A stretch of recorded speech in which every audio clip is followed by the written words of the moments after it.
All right. I think we're live on as I bump all the stuff. Hey, it's me, BoomBerry.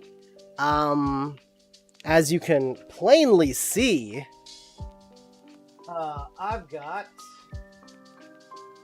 got some Magic the Gathering cards, and look, it's Totodile. It's our lucky Totodile. A little dirty, but our lucky Totodile. All right, the plan today, we are opening up a booster box, and as you can see, I might have gotten 2 booster boxes. Let's hope we didn't get hosed. One of them feels kind of loose. This top one feels loose. We're gonna be opening a booster box and a Final Fantasy booster bundle today. And maybe some other things. I have a few other bundles. I might save the other Final Fantasy box for later. That's kind of my plan right now. Totodile's gonna be in a corner over here. You check out my oh, it's a little bit blurry. But check out, ooh, yes, my beautiful, oh, some of my hair is on there. I'm so sorry. Actually, you know what? I'm not sorry. I take that back. This beautiful Gumi line playmat. Gumi's actually like right here where my body is, where I am. I can't show you very well. But you can see the little, well, here, I'm going to try to show you. There's a Gumi right there. And then another Gumi right here. So cute. I love this playmat. Alright, so today's plan is we are going to be opening up the booster boxes, yeah? Yeah. What's up, Donut? Yeah, we'll just start. Actually, I'm gonna give it a second. I'm gonna go grab some water. I'll be right back. So, BRB. What the heck?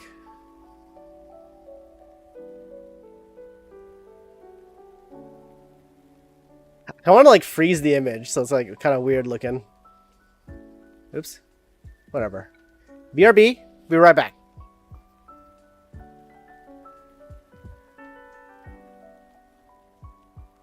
We're gonna give folks a just run the ads so that it'll be ad free for a little bit, and then have some fun. But basically, the plan is we're gonna open a booster box, and we have 1 Final Fantasy bundle. I do have a few other items actually, so I do technically have 2 booster boxes.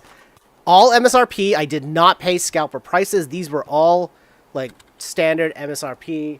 Very, very happy about that. I also have a Final Fantasy Foundations bundle, as well as an Ether Drift bundle. Now, let me tell you something about the Ether Drift bundle. This one cost me $20. That's how awful the price of Ether Drift packs are right now. That said, though, the Ether Spark, which is the big highlight mythic from this set, is still worth like 15-20 bucks anyways. So I figured I will do a little Ether Drift gambling.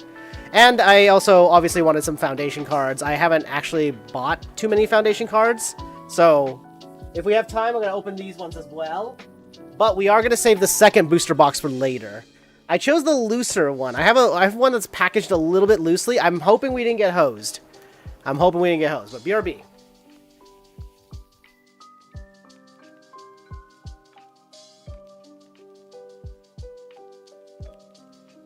Is that glass on stream?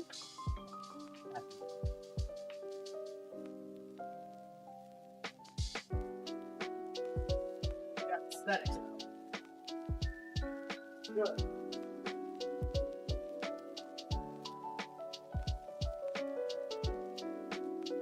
Soaps? Yeah, mine's still hot, by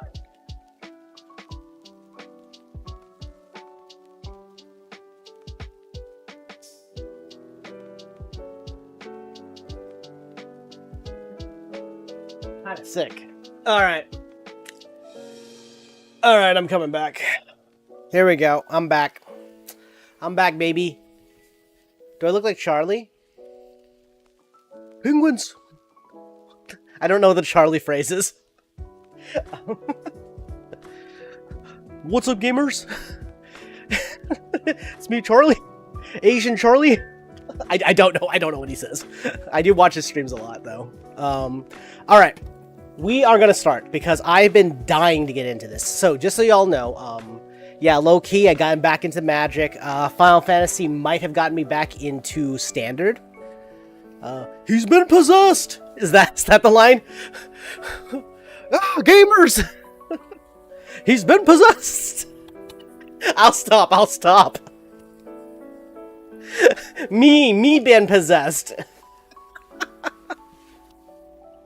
So Final Fantasy is a Universes Beyond Magic set.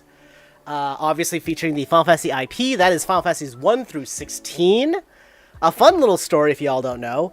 Final Fantasy 16 came out during the tail end of the development of this set. Or 16, yeah. Final Fantasy 16 came out during the tail end of the development for the set, so they were rushing at the end to add the Final Fantasy 16 cards. You guys like my pasta jar made into a glass? That's what I do. I buy pasta from the store and then just make them into water glasses. Oh, and big shout-outs to Lily Pichu / Comfy Beats. That's the music you're hearing right now. She created a channel called Comfy Beats. That's with an I. Comfy with an I. And she basically made copyright-free music that streamers, YouTubers can use, whatever. So as long as you credit her in your video, which I did. Links down below. So yeah. Let's crack into these, you know? I've been waiting. So like I said, this one I'm a little bit worried about because the plastic was a little loose when I received it. Alright. Now, if you haven't been in Magic recently, booster boxes went from 36 packs down to 30, which is not great for consumers. Look at these. By the way, oh, these are not all the commanders. Wait, that's crazy.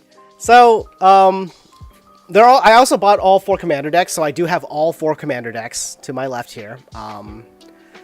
But yeah, this set is gonna be really cool. I'm gonna talk a lot about cards and the video games, because I'm actually a Final Fantasy head. I noticed that a lot of folks who are opening the Final Fantasy boxes, at least the ones I've been watching, they actually are not big fans or are familiar with as many of the Final Fantasy games. So that was, I mean, kind of surprising. There's a few of them out there who know, like, I think Amazonian? I've been watching her lately, and I really like her content now. So, but yeah, it was surprising to me that, like, a lot of folks weren't. I guess at this point, Final Fantasy is kind of like the millennials and older games, right? Like the boomer JRPGs.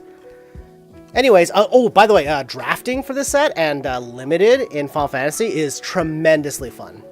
And I didn't actually play during BoomBerry, but I've done events afterwards recently. If you played in BoomBerry, it's very similar in terms of, like, the archetypes. However, if you recall during BoomBerry, like, during that era, BoomBerry was a little bit more strict about, like, what colors you could splash into. I think Final Fantasy has a lot better balance of the archetypes that they choose for limited, I should say. Oh, sorry. I'm also getting a notice about something. One second. Let me take a look at this.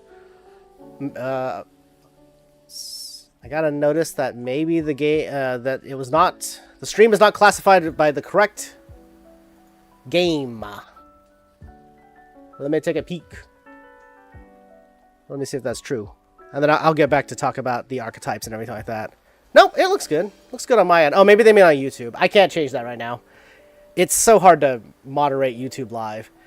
Says Magic to me. Yeah. I'm gonna make you play, like, Magic with me. Low key, I've been teaching Donut how to play Magic.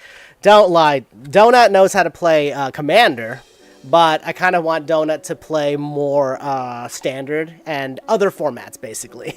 Oh, now you're in it. That's what being my homie's like. So here is a quick overview of the general draft archetypes, and also limited archetypes, let's be real, because pre-release is a really fun format. I like this. It's got me hostage. Yo, blink twice. But also our boy Vivi, who happens to be probably one of the best cards in the entire set for Commander. And I haven't seen a lot of standard decks using Vivi yet, but still pretty good. I'll just tell you all right now, there are some major hits in this set in terms of play and collectability, but mostly play. Vivi, Ornator, Is that his last name? Whatever. Vivi, our boy Vivi, is one of those top cards. There's also Buster Sword. And then Cloud, who is, if you guys are familiar with Stoneforge Mystic, he's basically a Stoneforge Mystic. So, all right, let's actually dive in. I'll slide this over here. As you can see, we got the bundle next to us as well. I got some sleeves on my side. Let's do the first pack. I know what, like 8 minutes in, we're finally opening the first pack. Here we go. Final Fantasy. Let's see what we got. I really like the archetypes in this, and we'll kind of talk about... I'm going to be honest with y'all, we're going to go slow today, because we're going to be just talking about cards and stuff. And if the lighting needs a little adjusting, let me know. First pack, though. Let's flip it over. We got Dragoon's... Wyvern. So this card is from Final Fantasy 11, I believe. Yep, Final Fantasy 11. So it tells you, if y'all don't know, what we have here is the first thing right there is going to be a letter that's going to tell you the rarity of the card. C for common, U for uncommon, R for rare, and then M for mythic rare. And then it's going to tell you what they call a collector number, so like the number of the card in Pokemon, what Final Fantasy this card's from. And then down here is, if it's FIN, that means it's from the standard set. There's a Final Fantasy set, and there's also a Commander set. And there is a special art showcase set. So we'll get into a little bit of that later. And then, of course, you get to see the artist. So there you go. So this, if you've played Final Fantasy 11, you know that the Dragoon, their 2-hour ability is to summon a little wyvern. And I believe the 2-hour ability also, I don't know if it's still 2 hours. When I played, it was 2 hours. But basically, your whole gimmick as a Dragoon was that you got plate armor, you got like heavy armor, you got a spear, and you got a little dragon guy to follow you around. If the dragon dies, you can only resurrect it when I played like every 2 hours. So actually a pretty solid card. This is pretty good for limited. It's got a decent amount of value. 3 mana for a 2/1 flyer that also nets you a 1/1 hero creature token. And we'll talk more about hero creature tokens as we open more packs, because another one of the key mechanics will definitely show up. Let's keep going. And I'll start to go a little bit faster once we crack into a few packs. We got the Cloudbound Moogle. This could be from any game, but I think this one is 14. That looks like the Flying Isles area. And yep, and yes it is. It actually is from 14, okay. This one's, I think, also a pretty decent limited pick. It's 5 mana for a 2/3 flyer. Flying is really hard to deal with in limited. But this one also has, when this creature enters, put a +1/+1 counter on target creature. But most importantly, it also offers the utility of being plane cycling. So you can also fetch a land with this card for just 2 mana. So not too bad, not too bad. We're going to talk a lot about Final Fantasy VI, and I'm just going to tell you all right now, I'm a big fan of Final Fantasy VI. It is the first, like, long RPG I ever beat. I played it when it was called Final Fantasy III on the Super Nintendo. And then, like, when the PlayStation came out, a little game called Final Fantasy Anthologies released, which featured a quote-unquote remaster, question marks, of Final Fantasy. Actually, I guess it was more just a port of Final Fantasy VI. But it also featured... Okay, it featured 2 things. One bad thing. It featured incredibly long menu load times. If you press start in that game, or I think it was triangle, or start, whatever, to get to the menu on the Final Fantasy Anthologies collection, you were sat there for at least a minute. And I'm talking like literally a minute before the menu would load. It was the unfortunate part with switching from cartridges to CDs. The load times for Anthologies were just truly terrible, which really sucked. However, there is something that Anthologies did give us, which is tremendous to me, and it blew my mind as a youngling, and made me fall in love even more with this game, with Final Fantasy VI. And that was the cinematic. There is an actual CG cinematic that runs through like a quick snapshot of Final Fantasy VI, and it is incredible. It goes through so many of the iconic moments from the game, and the cinematic itself is like the opening cinematic kind of thing, but it's almost like a greatest hits moment. You see all the characters, you see it's just incredible. It is really incredible. It's one of my favorite cutscenes of all time because it kind of like is a sort of trailer for the game, really. and it's just fun. It's just gorgeous. You get the vibe of the game, and it's cool. It's really, really cool. So fast forward to now, the Magic Pack. You know, that thing that took us 20 minutes to get to crack the first one on. And then after putting down 2 commons, I stopped and yapped all day. Anyways, this is Suplex. So Sabin, the character right here, is one of the playable characters in the game. He's like a monk character, but when you use his ability called Blitz, you have to like input the fighting game moves in there. Like he's got shoryukens, he's got fireball motions. You have to do a Zangief like you have to do like a rotate the stick to do like certain grabs, and I believe that's what Suplex is as well. So Suplex is an incredibly strong attack that you get. And then this is, if you've ever heard somebody say, well, first off, let's read the flavor text. The time has come to put my training to the use.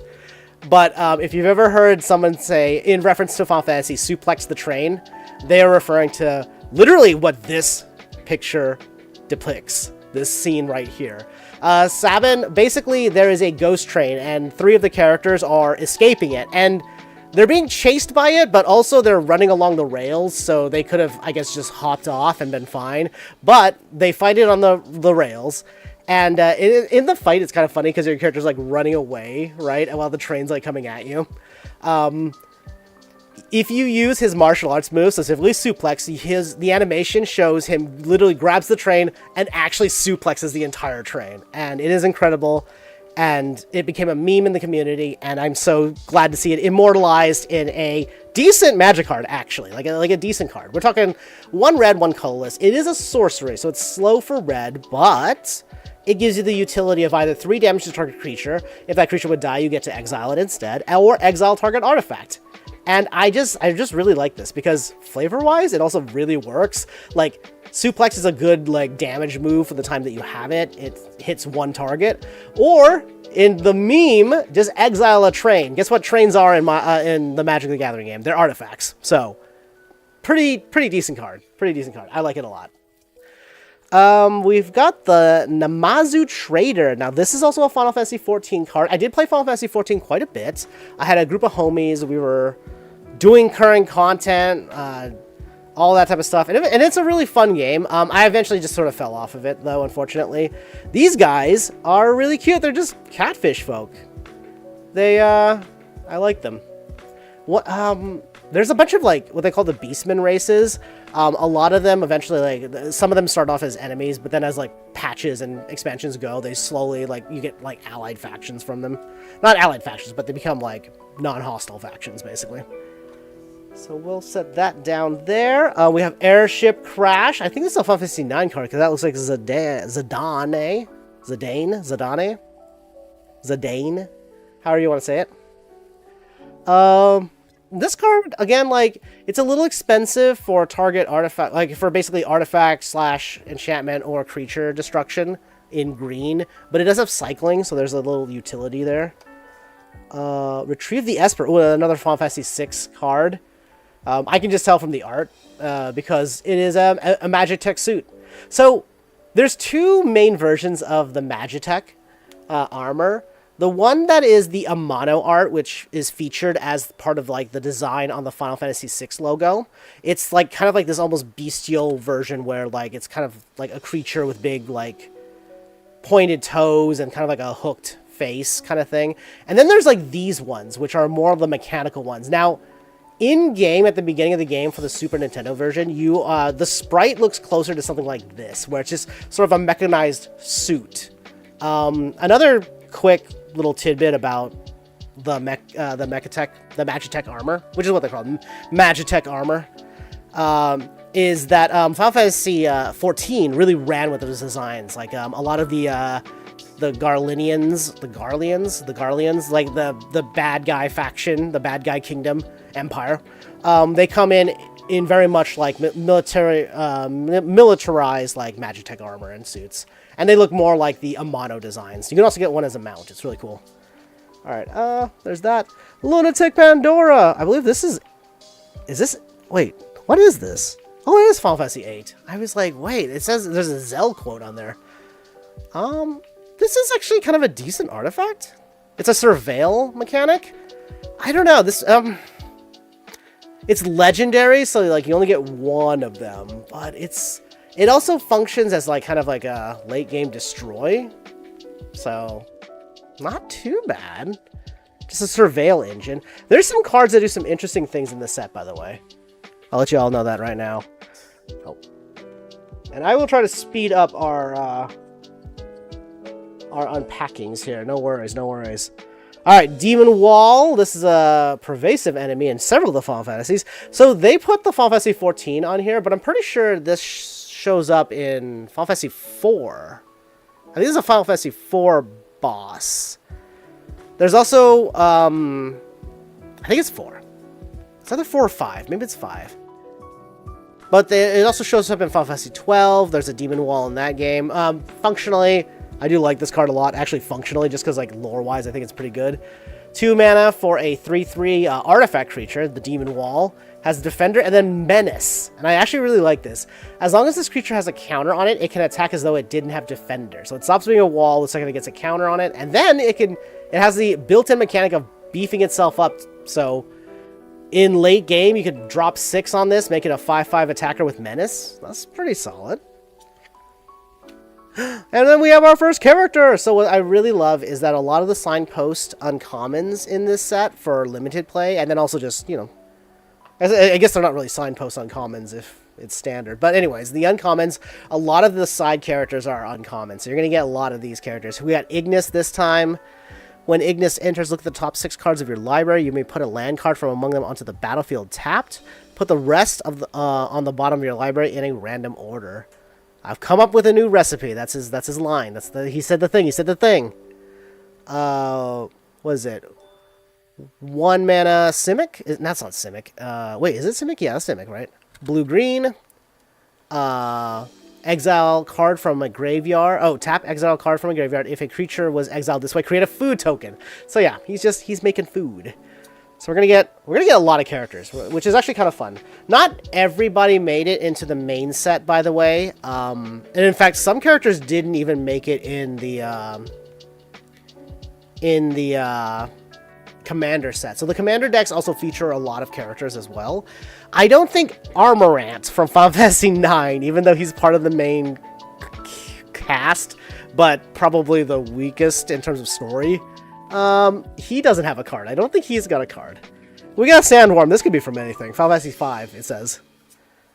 Oh, and our rare... Oh, by the way, I think this might be a bonus rare, because there's like... You can get up to 5 rares a pack. You're guaranteed 1 rare, but there's also like a bonus slot card where basically sometimes you can just get a different card in there, a different rarity. We got Cypher. I think we got an extra rare. So Cypher Amnesty is a 4 mana for a 3/4, who, by the way, Leon's... not Leon. Squall. Oh my god, I said Leon. Like, I said Leon like I was talking about Kingdom Hearts out here. Squall's card is also a 4 mana for a 3/4. No. Y'all ready for a Kingdom Hearts? Final Fantasy, or Magic the Gathering Kingdom Hearts. But Squall's main set card is very similar to this. They mirror each other. They have a sort of a creature attack ability, and then they also have a when they deal combat damage ability. I think he's kind of okay. I don't know. I don't know how I feel about this particular card. I just feel like with the current like standard meta, he doesn't slot into a lot of them. He is got Human Knight. So Cypher has Human Knight. Knight has a lot of good tribalism in this set. And I'm sure there's some sort of Boros Knight combo out there. I won't lie, I'm going to probably think more about Commander just because I'm more familiar with Commander. I'm just getting back into Standard, so if y'all got tips, feel free to drop them. Anyways, so we got our first rare, and then, and then a second rare. It's the Balam Garden, the Seed Academy. So, in Final Fantasy VIII, oh, by the way, I should have said, yeah, I go to that school. That's where I go to school. So, Final Fantasy VIII has these things called these gardens. They are I'm going to be honest with y'all, they are schools that train child soldiers to fight a sorceress in the future from the past. There's time travel is a thing. Anyways, this does transform into war crimes. It transforms into a big creature, and whenever a Balam Garden attacks, draw a card, but we have a 5/4 flyer with crew 1. It's actually a decent trade-off. So, yeah, we ended up with 2 rares in there. And our foil is the Sandworm. Sandworm foil. And I got a full art. I'm going to put foils in their own kind of little pile. We have a full art foil forest. I really like these lands. I love full art lands. I'm from the old days of Magic where like getting a full art land was like considered cool and awesome. I'm not sure which one this is from. This is from, it says Final Fantasy 9 on there. That's pretty cool. Set that to the side. And here is a hero token. A little known fact, there are tons of hero tokens in this set. Different ones, I mean. Because there's a mechanic called Job Select. In fact, I'm surprised we didn't get any equipment with Job Select on it. But Job Select, these are all based on Final Fantasy 14, so it's like, you know, they're player characters, right? They come in a wide selection. I think there's, I don't know how many designs there are, but there's a lot of designs of the hero. They're all just hero, creature type hero, and it's a 1/1. So, pretty cool, pretty cool. I like that. I think that's actually a good gimmick. I don't got no place to put this. What? Oh! My Switch controller is in the way. Okay. Alright, that took a long time for pack 1. I'm so sorry. I'm just very thrilled that this set exists, and that it's actually been pretty fun to play. I went to a pre-release event a few weeks ago, and I had a tremendously fun time. I had a really fun time. I went 1 and 2. My one win was a bye, so that was awful embarrassing. I think I would have actually had maybe gone 2 and 1 if I hadn't run a particularly bad misplay. Oh, coral, I like these creatures. There's a Chocobo.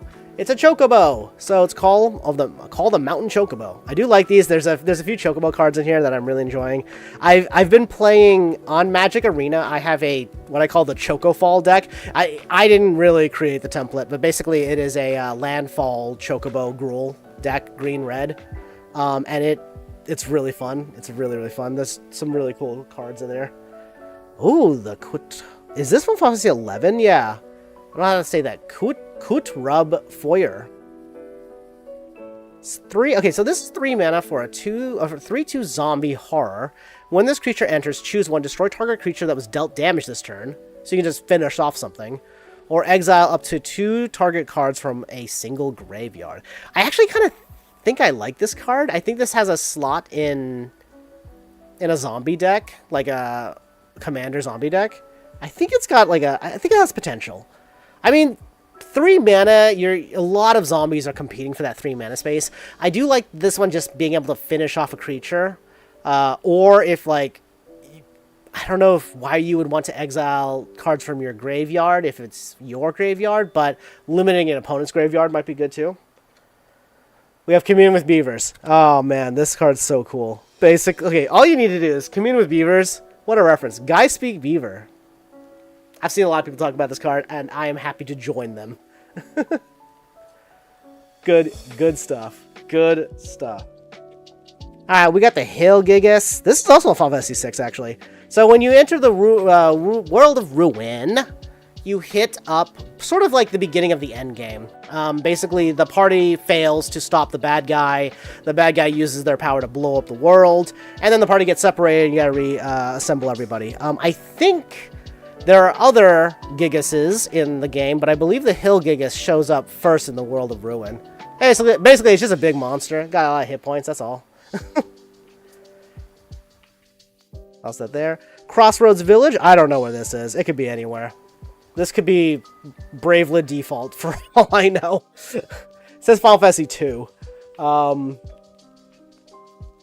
Like, oh, you know what? I kind of remember it. Oh, are those the 4 heroes? The Warriors of Light? Oh, there's only 3. Boop, boop. Oh! Oh, thank you for the follow, Apollo Armadillo! I just saw the notification. I know. I'm bad at this. I'm kind of just chilling, though. Alright, so Okay, I don't know if this land would ever get chosen in any format but limited, to be honest. I guess with town synergy, there's a possibility, but even then, there's like better towns out in this set. Every color has a rare town that's pretty okay. Some of them are okay. This land enters tapped. As it enters, choose a color.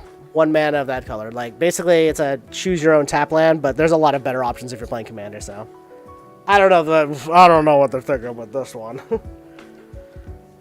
Battle menu. I like the utility of this. For 2 mana, you get an instance, and it's like you choose either 2/2 Knight, which is, 2 mana for a 2/2 Knight. That's fine. That's okay, a little token. Creature gets +0/+4. Save one of your own. I like magic a lot. Oh, actually, I should say, yeah. It's called Battle Menu, and then you choose attack, ability, magic, or item.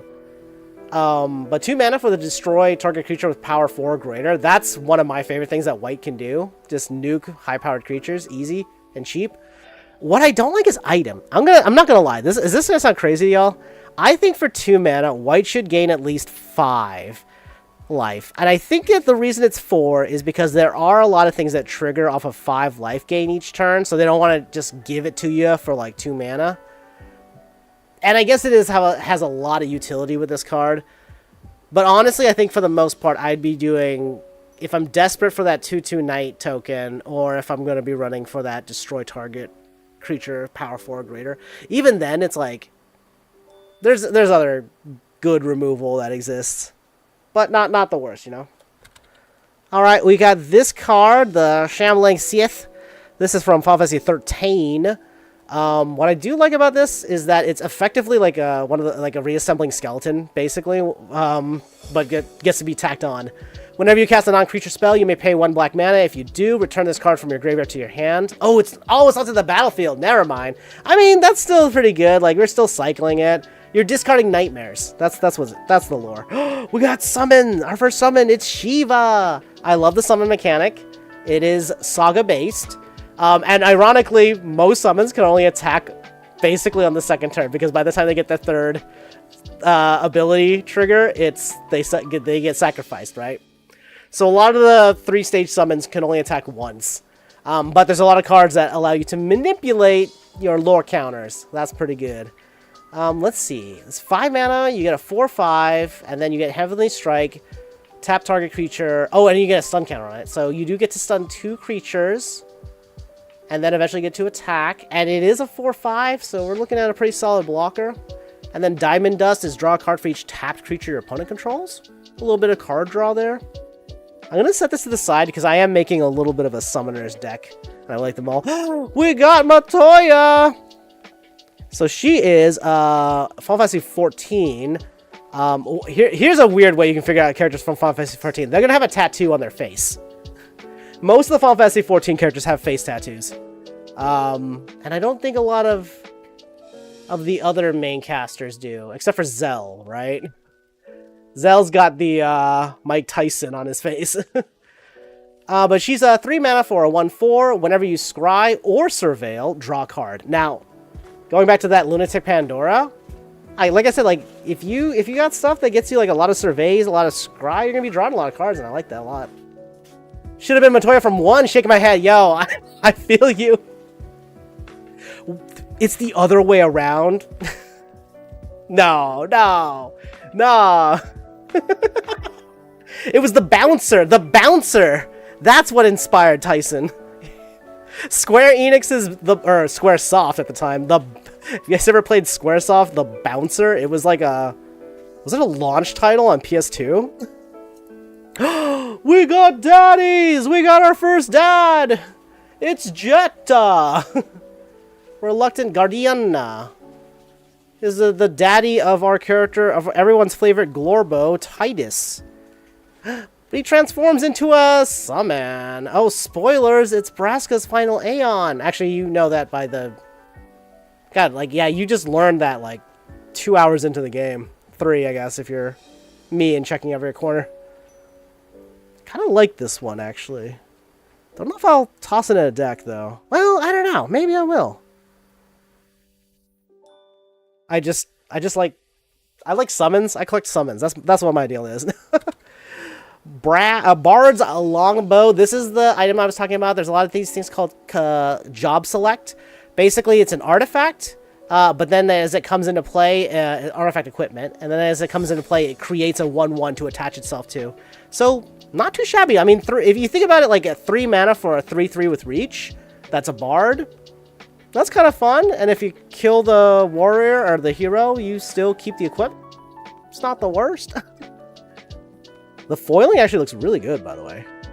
It's hard to catch on the camera, but like the little like magic arrows and stuff comes out pretty good. Here's another town. We got Baron. This is from Final Fantasy IV. It's the kingdom at the very beginning of the game. You play as a guy named Cecil. And homie slash enemy slash lover enemy. Nah, I don't know. Basically, you guys are from Baron, the airship kingdom. You guys are part of the Red Wings, which is like a deadly battle force. You guys are sent on increasingly dire missions that basically beat up villagers, and then you're slowly characters become disenfranchised, blah blah blah, and then you become heroes again. Anyways, that's kind of cool. We got a new hero. Looks like a Dark Knight or a Dragoon. He's got the spear on his back. Oh no, it's not Dragoon. It's the class before that. What is the class before Dragoon in Final Fantasy XIV? I don't remember. I have a land pile. I do. Boop.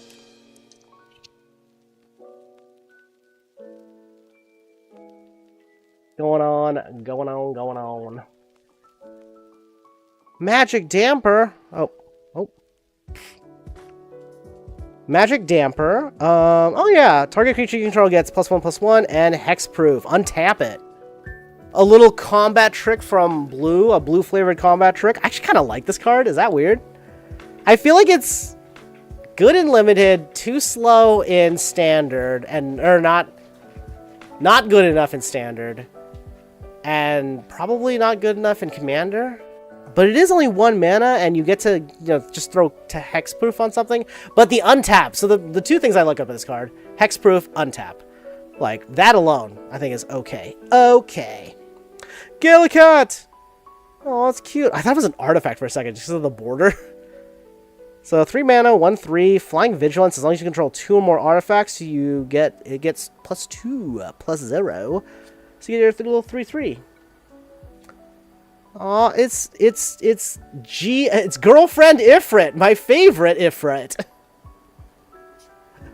I love Gallicats. Yeah. Little winged cat. What's weird is, what Final Fantasy is it? Yeah, 5. This is from 5. They say is. I love the face. Look at this.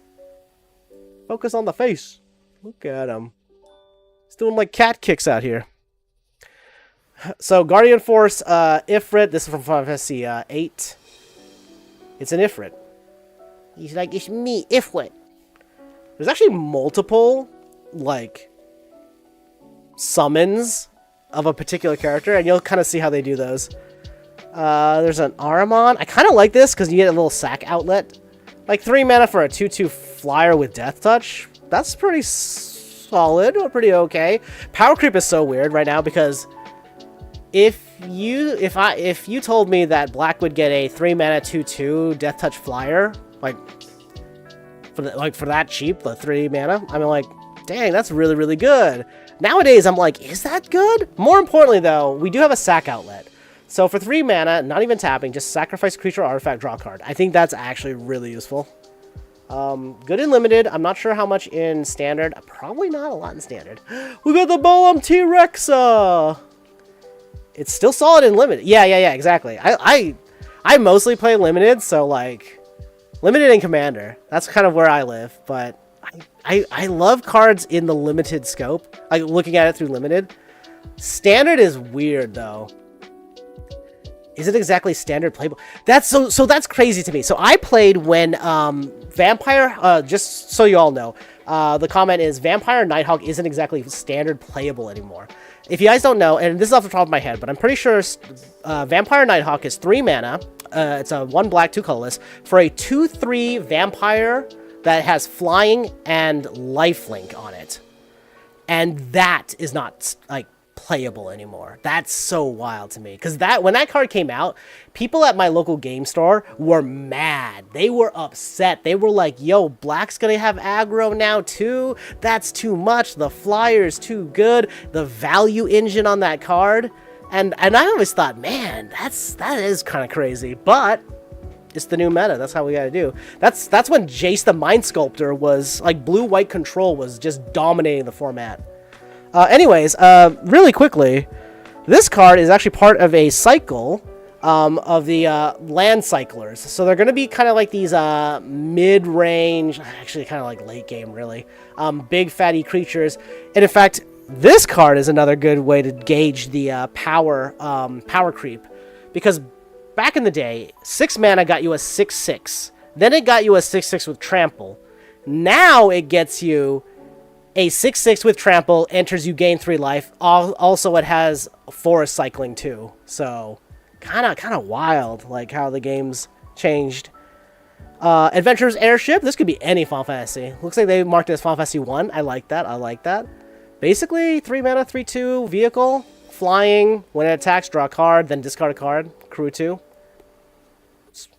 That's a card. that's a card. White Auracite. I like this in Commander and Limited. I don't know if it has a place in Standard. It might be way too slow in Standard. It's 4 mana, but that's 2 white, 2 colorless.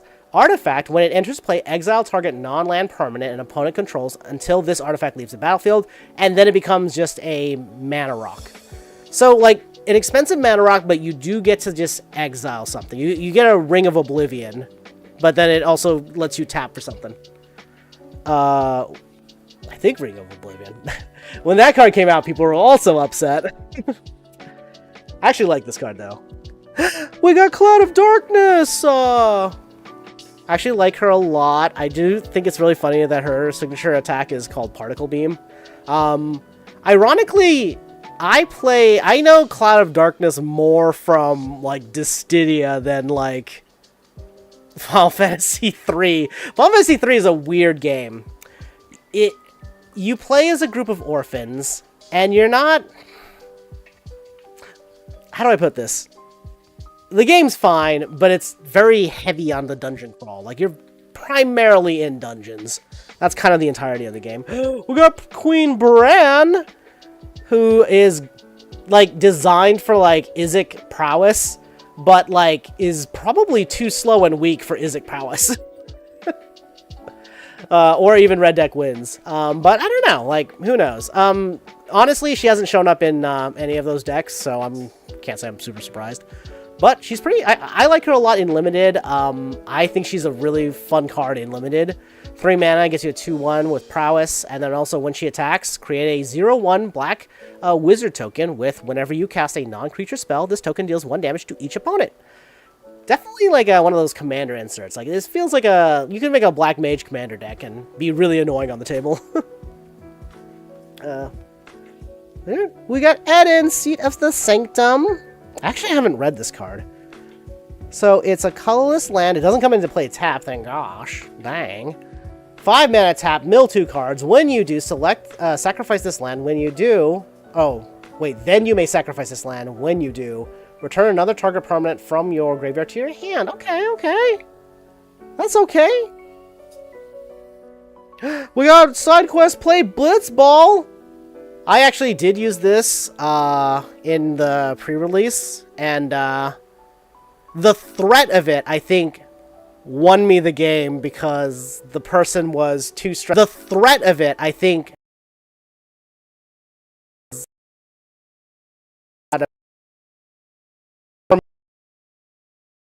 World Champion, the Celestial Weapon, which was a double striker. So yes, double strike, but ultimately they ended up burning some resources to get rid of this, and then I just kind of slowly won the game after that.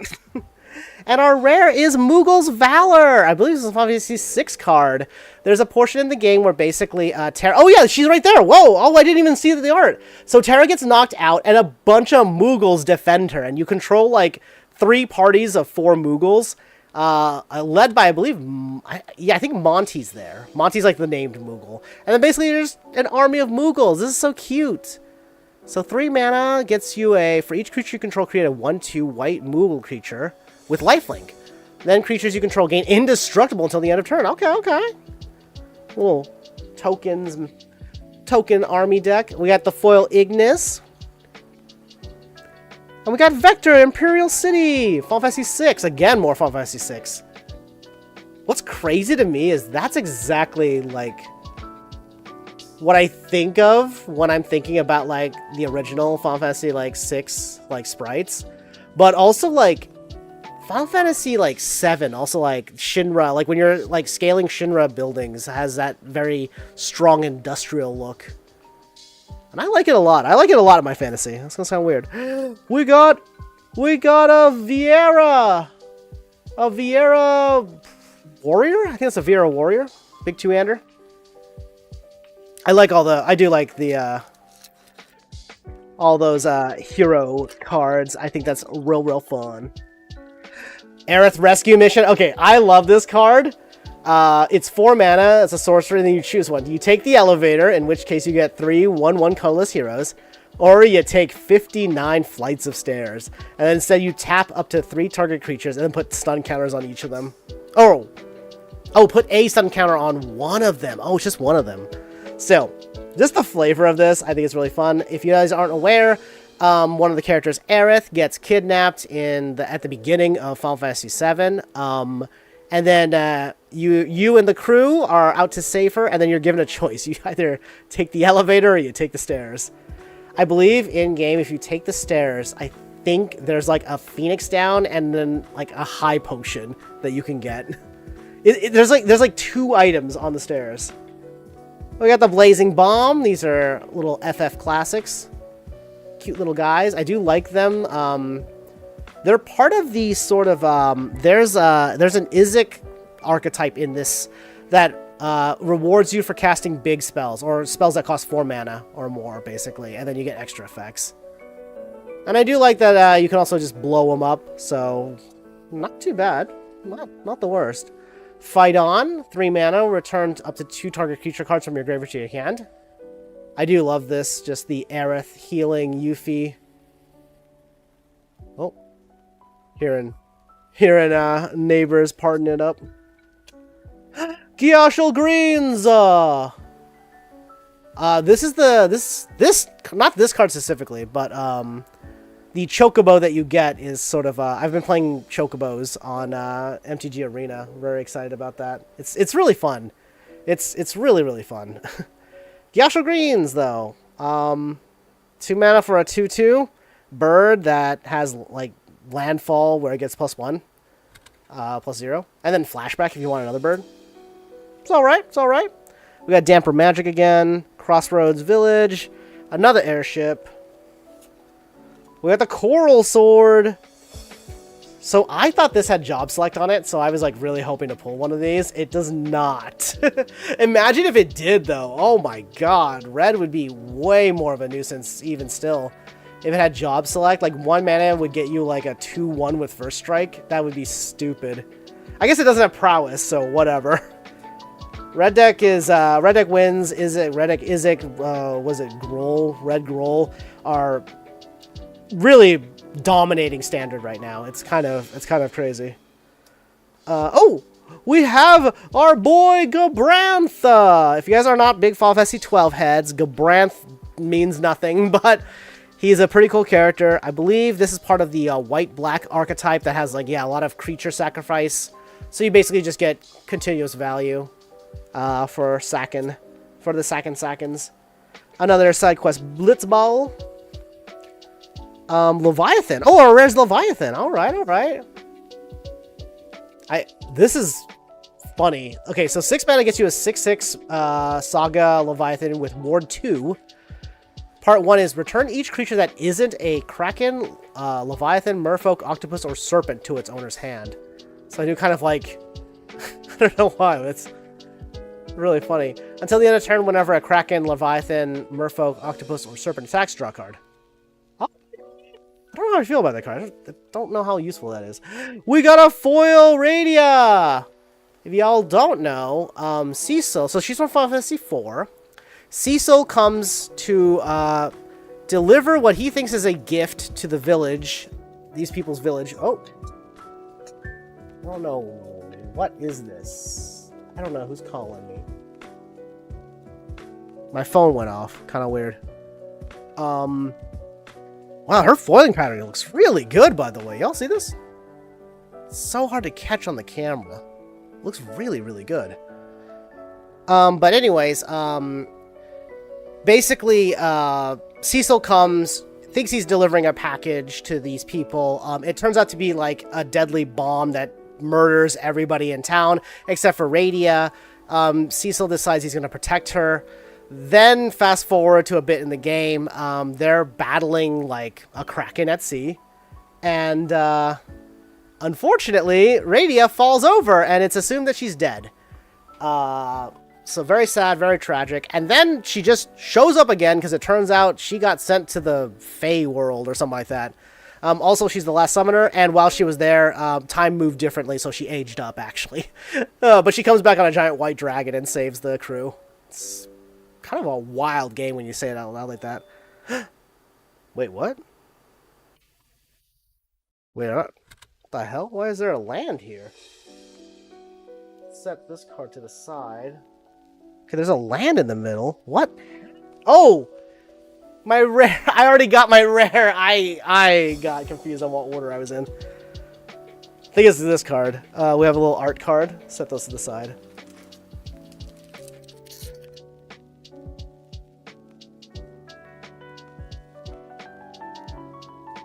I do enjoy the Final Fantasy games. I play a lot of them. Played most of them. I say most, but certainly not all. Combat tutorial. It's like, look at blue with all their little like target player draws cards, then puts a +1/+1 counter on target creature you control. Got little combat tricks. Yo, the Magitech Infiltrate. I kind of like this card for like an artifact deck. I want to see if there's possible to do an artifacts standard deck. I think it'd be too slow. But there's a part of me that just wants to try. Because of cards like this. Like, you just fetch all of your little Magitech guys. Good times. Final Fantasy 1's Warrior! I like this interpretation of the design. Very interesting. Because if you've ever seen the sprite, it looks wild. And Resentful Revelation. This is actually kind of good, right? This seems kind of good. 2 mana. It's a black sorcery. 2 mana. Look at the top 3 cards of your library. Put one in your hand. The rest into your graveyard. And then it's also got flashback. I don't know. You just need cheap card draw. Choco Kick! Okay, so Chocobo Kick is... So this actually is Final Fantasy 4, right? Yeah. So Radia, the girl who gets aged up, when you get her, there's a part where she's fighting you have to fight an antlion, and it, like, traps you, so it forces her to use her 1 summon spell, and the only summon she has is Chocobo Kick. So she can summon a Chocobo, and it kicks. This is really fun in the Chocobo Landfall deck, the Bird Landfall deck, because, first off, you can just use it to, like, just deal damage to get rid of another creature. And then, if you recall... you're going to use a lot of those chocobos, which are 2/2 birds that have, whenever a land comes into play, it gets +1/+0. So you can actually ramp this up pretty well. Plus, its kicker is return a land to your hand. You control to its owner's hand. And then, if it was kicked, it deals twice as much of its power to target creature. Which is pretty good. It combos pretty well. And then you also just get another landfall trigger. So, good times. Dreams of Laguna, Final Fantasy 8. I feel like I can't tell if this I don't know if I like this card. There's too many good blue cards for this to be like feel strong. Grand Pulse Ochu, so 1 mana for a 1/1 Death Touch. Hell yeah. 8 mana, it gets +1/+1 for each permanent in your graveyard. We got Garnet, Princess of Alexandria. Okay, so she's one of the people who... A lot of the summoners have abilities that sort of interact with the summon sagas. Whenever Garnet attacks, you may remove a lore counter from each... from each of any number of sagas you control, and then put a +1/+1 counter on Garnet for each lore counter removed this way. So she could theoretically keep summons in for a lot longer, just letting her go. Relentless Extamo. I don't know what this... Is that... Oh, that's Final Fantasy 8. I was like, wait, that's Zell. There's Zell, Squall, and Selfie running away. I don't remember. This must have been during the mission, the bombing mission? Something like that. One of my favorite pieces of equipment. It is the Samurai's Katana. 3 mana gets you a... well, first off, it's job select. So really, 3 mana is a 3/3 with trample and haste. Also, it's a samurai. So, like, I kind of think that's pretty solid. I don't know if it's going to make its way into Commander decks. Or, not Commander decks, Standard, but... I like it. I think it's fine. We have X-Deatha, the Void Warlock. 3 mana for a... Well, so... Golgari colors? That's black and green. 1 black, 1... Wow. 1 colorless, black and a green. Gets you a 3/3 legendary Spirit Warlock. When X-Death enters, you gain 3 life. At the beginning of your end step, if there are 6 or more permanents in your graveyard, transform him into... Hopefully I didn't spoil the card. Neo-Death! Dimension's End. Who is a trample with Neo X-Death's power is equal to the number of permanents in your graveyard. I like that. I like that. I just like the card. And we got Noctis, Prince of Lucius. He's kind of a fun card. Oh god, what is that color combination? It's not Orzhov. It's... God, I don't remember what that combination is. But 1 colorless, a white, blue, and a black gets you a 4/3 human noble with lifelink. You may cast artifact cards from your graveyard by paying 3 life in addition to paying their other costs. If you cast a spell that way, this way, that artifact enters with a finality counter on it. I actually think this is a pretty fun card. I also think there's a lot of possibilities with Commander. With this, there's a lot of good artifact commanders, and I think he's a fun one. And I like that. And then we got Restoration Magic, which is another new mechanic. Well, it's kind of new, but it's sort of based off of the... it's similar to some other ones I used to have, which was... Oh god, what was it called? Whatever. It's 1 white mana gets you what's called tiered, and then you choose one of the modes, modal cards, yes. And then you pay the extra cost, and then basically get the effect. And the foiling on these cards are pretty good. I feel like they took a lot of time to figure out how those look nice. And we also got a foil Trano Dark City. Oh, but it's got a weird bend at the top. That wasn't me, I don't think. I don't think that was me.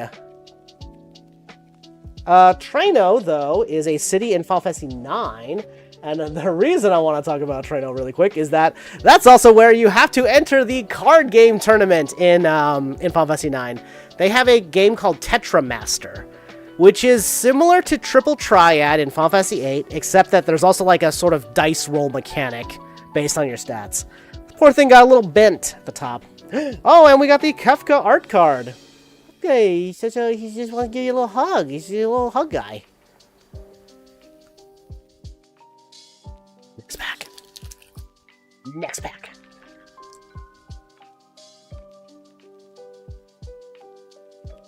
The Chocobo card!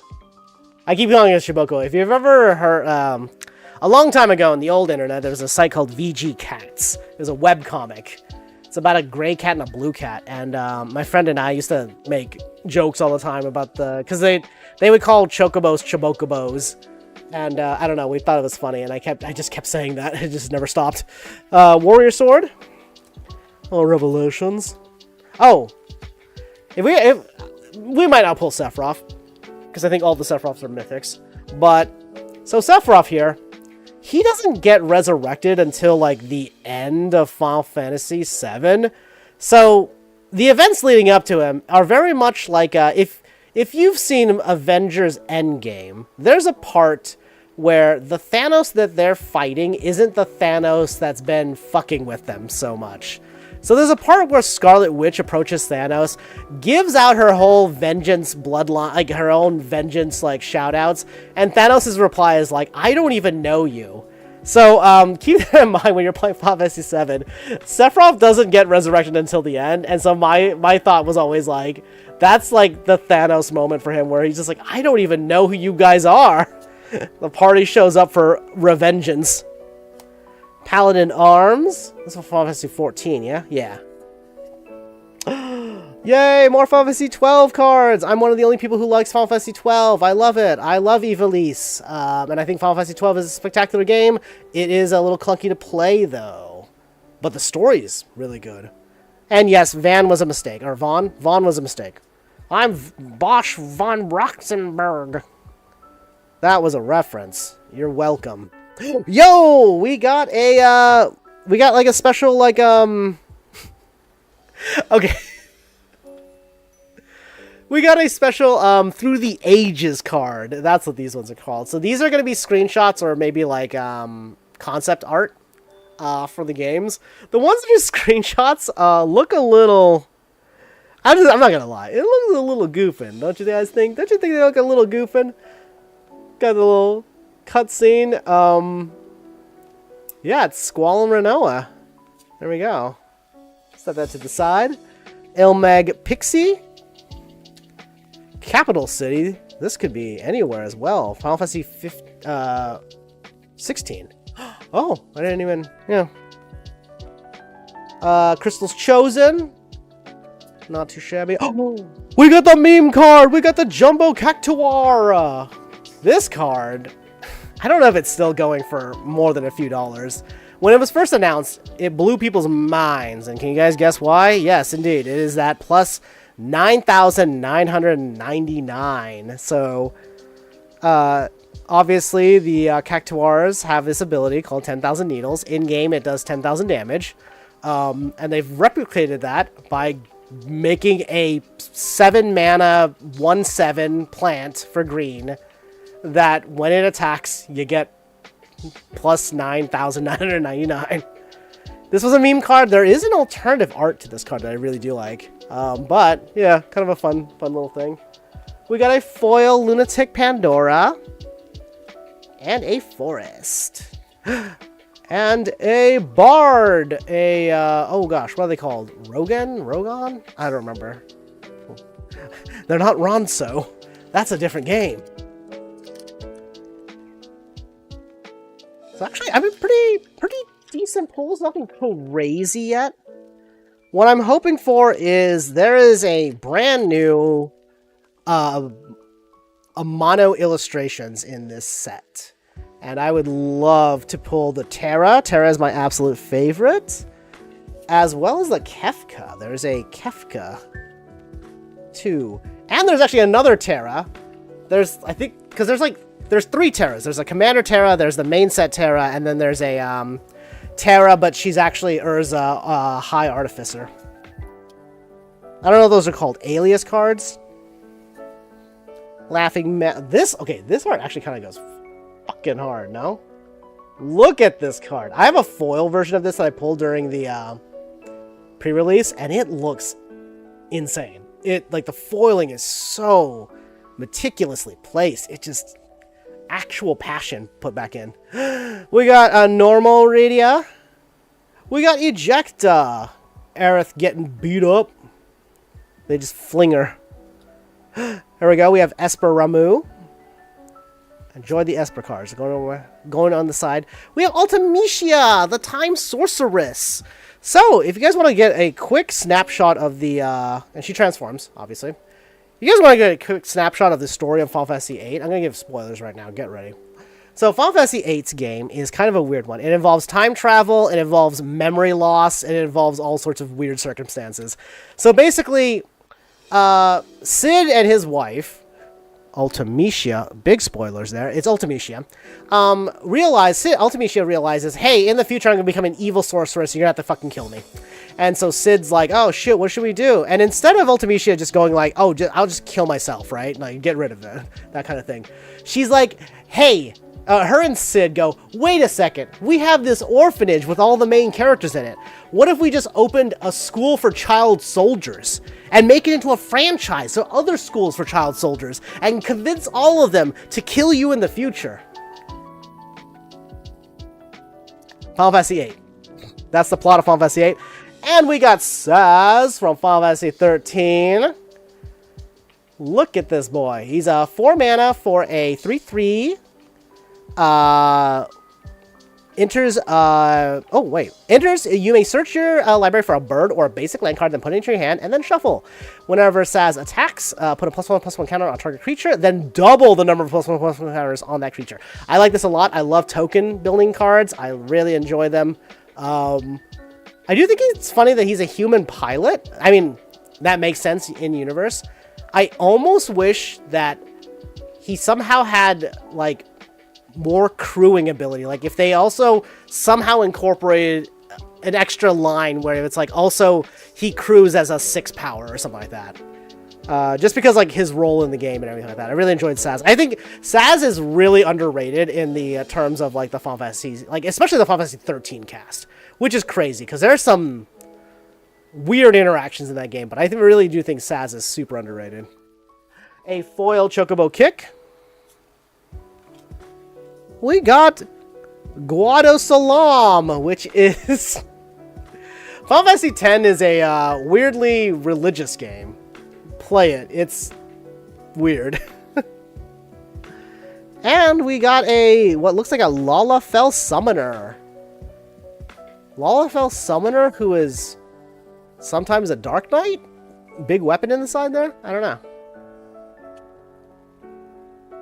Oh! I should also say, the special treatment cards, apparently they're about once every 3 packs. I don't know if that means that because I've been going like this way from the packs, that I'm not getting them in the right order. We'll see. We'll see. Got the Fantasy Flan. We got the Summon Choco and Mog. What a good boy. Look at them. They're so cute. Maybe not maybe not Mog. Mog's looking kind of goofing. Item Shopkeeper. Marlboro. I can't believe this got printed just because, like, it looks like the name is so close to the cigarette, which is what it's based off of, I believe. Look at the Monk's Fist. This is the Final Fantasy 1 monk, by the way. If you've ever seen this sprite for it, it's got like a blue headband, a blue jacket and pants. I really appreciate that they went through that considerable effort. And, like, honestly, I would say that most of the Final Fantasies are represented pretty well. I'm almost surprised that certain people have already done breakdowns of, like, how many cards from each game there is. I'm almost surprised that, like, that they weren't able to slip in, like, all of the main characters. Because, like I said, there are a few missing, and that's always a little disappointing, but you can't get everything, you know what I mean? Like we got a lot with this set. Oh, this card's kind of interesting. So, Gaius von Baelsar is a 2 colorless, 2 black, 3/2 legendary human soldier. When he enters, choose 1. Each player sacrifices a creature token of their choice. Each player sacrifices a non-creature token, or non-token creature of their choice, or each player sacrifices an enchantment of their choice. So just a little bit of that group misery. What's the opposite of a group hug? It's like group... What's the opposite of a group hug? It's a solo not hug. I'm getting there. Self-destruct. I do actually like this card a lot. Target creature you control deals X damage to any other target and X damage to itself, where X is its power. I actually kind of think I sort of low-key like this card. Unlike Fling, you're not sacrificing a creature. You can theoretically have something survive this. Oh, and we got our first crystal, the water crystal. This is the milling crystal. So every color has a crystal. They all cost the same, and they're all legendary artifacts, and they all have that first line where it's like the respective color spells you cast cost 1 less. But then they also have this effect, an additional effect as well as an on-use effect kind of thing. If an opponent would mill 1 or more cards, they mill that many cards plus 4 instead. And then for 4 mana and 2 blue, tap. Each opponent mills cards equal to the number of cards in your hand. I kind of like most of the crystals. I do think, the darkness crystal's probably the best one. I also like the green crystal, the wind crystal. Or no, that's the earth crystal. I think I like the earth crystal the most. That one gives you counters, basically. We have a foil paladin arms. A full art Swampy. And what looks like oh, I can't remember what the elf race is called, but it's a black mage. Wait, no, maybe it's a scholar because I see a fairy there. Yeah, I think that's a scholar or a black mage and a scholar. They might be doing like dual roles. I don't know. I can't tell. I really like this set a lot, and I don't want everything to be Universes Beyond by any measure. In fact, I'm kind of not excited for the Avatar: The Last Airbender set. I'm gonna be real with all of you. I don't know. Final Fantasy feels like a better fit than Avatar: The Last Airbender, but that's not to say it won't be bad though. You know, so suplex again. Love that suplex. The Namazu Trader, Airship Crash. Oh, excuse me. Oh! Oh! We got a Hero of Light. This is one of the... so this is not an original illustration. This is from Final Fantasy 3. That's Fury. Furion. Who's kind of a weapons expert. But basically, he is Adeline, Resplendent Cathar, which is 1 colorless, 2 white. Gets us a star 4 legendary knight who has vigilance, and their power is equal to the number of creatures you control. Whenever you attack, for each opponent, create a 1/1 white human creature token that's tapped and attacking that player or planeswalker they control. It's like Myriad, but you also get to target a planeswalker if you want. But I love these cards. I absolutely love these cards. Oh, they're so cool. And just getting like a mono's art on like a functioning card, like a decent card too, really. Very, very happy about that. Oh yeah, so that is a rare, by the way. And look, we have an uncommon. So basically, like, we were going to get another rare in this. That was our bonus rare. Evil Reawakened. Return target creature from your graveyard to the battlefield with 2 additional +1/+1 counters on it. I kind of like that. It's a little pricey, but I like it. We have Lock Cole, who's Demir. 1 mana, Demir colors. 2/3, Death Touch and Lifelink. Whenever Lock deals combat damage to a player, draw a card, then discard a card. Kind of dig this card, honestly. We got Barrett! Barrett is 4 mana for a 4/4 with Reach. When he attacks, deals damage equal to the number of equipped creatures you control to a defending player. I don't know, I kind of like this card. Makes me want to make like sort of a Boros. I guess that's kind of what the... I haven't opened the commander decks yet, and I haven't really looked at the card lists. Woxy just released a bunch of videos about them, so... But I kind of want to make... Like, this feels like a good slot in for like a little equipment party deck. Emperor Palamecia. He's our villain in 2. And I think... Oh yeah, he does transform. What comes that? Oh! I love this. Lord Master of Hell. What a title. What a title. You get to choose your own title. And we got Edgar! King of Figaro. I really like this card. I think it's really funny because of that 2-headed coin. The first time you flip 1 or more coins each turn, those coins come up heads and you win those flips. I like this card. I think this is a really fun card because I feel like there's a really fun commander deck to be made with this. Or a luck-based deck. Oh, and we got a bonus. So, yeah, that pack had 3 rares in it because we have a bonus foil rare, which is our Moogle's Valor. And a foil Guadasalam. And then Cloud using... Oh, that looks like Omni Slash. Cloud's Limit Break. Oh, that's right, because, like, yeah, he doesn't... It's probably from Remake, and they don't have Omni Slash yet. When is the final part of Remake, Final Fantasy VII Remake, coming out? I want to start playing the game. I've played through a bit of the first one, but I decided to stop until the rest of the games come out. Oh, Sabu Tender. Cute little guy. 2 mana, gets you a 2/1 with Reach. It has landfall. Deals 1 damage to each opponent. Oops, cornered by black mages. I kind of like this spell a lot. It's 2 black for one, and 1 colorless.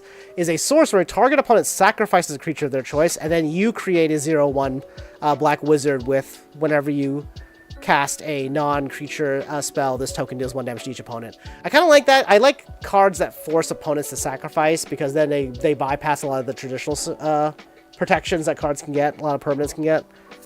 Commune with Beavers, beautiful card. Fantasy Flan, a Sahagin, Monk's Fist, Restoration Magic. We got Tidus, Blitzball Star. Blue-white artifacts. That's what he is. He gets stronger when, oh yeah. When an artifact enters, he gets a +1/+1 counter. And then when he attacks, tap target creature an opponent controls. Like, pretty good. Just sort of dominates the battlefield. Here's the Phantom Train. Look, there they are. It's Sabin, Cyan, and Shadow getting chased by the train. They could have easily hopped off the tracks, but, you know, they didn't. But Sabin does suplex the train, so that's cool. I like this card. Side quest, raise chocobos. Basically, if you so when this enchantment enters, you get the 2/2 bird, and then also during your first main phase, if you control 4 or more, you transform him into the Black Chocobo, the Goth Chocobo, which is a 2/2 Chocobo. When this permanent transforms into Black Chocobo, search your library for a land card, put him into the battlefield tapped, and then basically you get landfall, and his landfall is actually better. Birds you control get +1/+0, so you actually end up with a lot. The Black Chocobo buffs all the other Chocobos. Machinist Arsenal. Machinist Arsenal is our rare, and I don't know if I'm super in love with this one, to be honest. 5 mana gets us a 3/3. Oh, wait. Gets +2/+2 for each artifact you control. Okay, actually, hang on. And is an artifact in addition to its other types. So, that's actually not too bad. Yo, bow down to the queen herself, Shantoto. Or Shantato? Shantato, little patat. She is part of that Izzik that I was talking about, where basically if you're spending more mana on your spells, she gets additional effects, and she's foil. Looking good, looking good. Gongaga. We got the foil sign Tataru, or Tataru.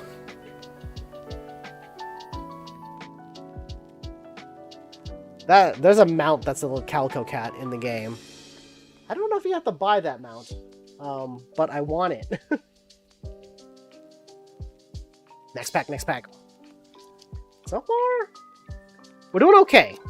Nothing crazy yet. I'm looking for Terras, I'm looking for Clouds, I'm looking for Buster Swords out here. Cornered by Black Mage, Beavers, Flan, Coral, Town Greeter. The Blitzball! It's a mana rock, but also can be sacrificed for cards? I don't know if it's actually that good. 3 mana for a tap 1 mana? I don't know. Ambrosia! The White Heart. This is a special Chocobo. She can come into play and protect a card. Also has landfall.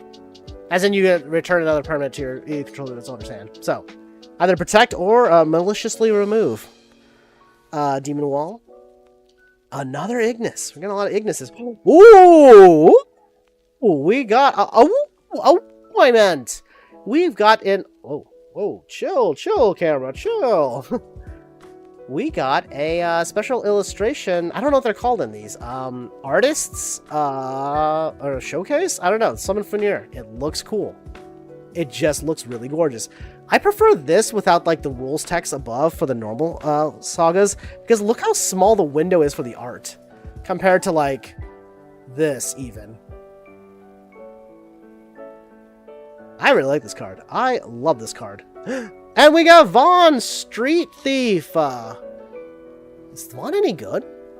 Whenever one or more scouts, pirates, and or rogues you control deals combat damage to a player, exile the top card of that player's library. You may cast it. If you don't, create a treasure token. Whenever you cast a spell you don't own, put a +1/+1 counter on each scout, pirate, and rogue you control. Okay. I don't know how to feel about this card. I like it though. We got a foil Laporit Scout. And then Winders. And a, I don't remember what the cat folk are called. But the cat folk.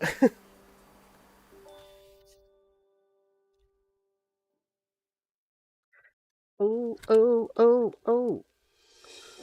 We got more Cloud-bound Moogle. We got another Ifrit. Araman. Oh. Try to keep him in Wooburg order, right? That's what you're supposed to do. You're supposed to Wooburg them. Wooburg them. Oh, oh, oh, oh! Oh! Wait, what? Is that Garuda? Yes! So we got... I don't actually know how to say that name. Benedicta? She's 2, white and a blue. Gets you with 1/1 monk. Flying. Whenever an opponent casts a spell, put a +1/+1 counter on her. And also... Yeah, that's pretty cool. Also, she's got partner. Pretty neat. Partner means that you can, I don't remember if it's like you fetch your partner card or as a commander it can be a partner. Stolen uniform. This is Locke. During the quote-unquote tutorial when you get to play as Locke and learn how to use his steal ability, he steals from a guard and then also steals his clothes. It's pretty funny. Oh! And then the opera song. Another iconic Final Fantasy VI moment. Basically, they need to perform in an opera. Video games are weird, and I love them. Not the poo-poo UFO! This is from Final Fantasy VIII. It's kind of a weird pick. But it happened. Oh! Oh! Oh no! Oh no! I think we pulled it. I think we pulled the cloud. We pulled the cloud, folks! This is not a drill. We got Cloudo-chan.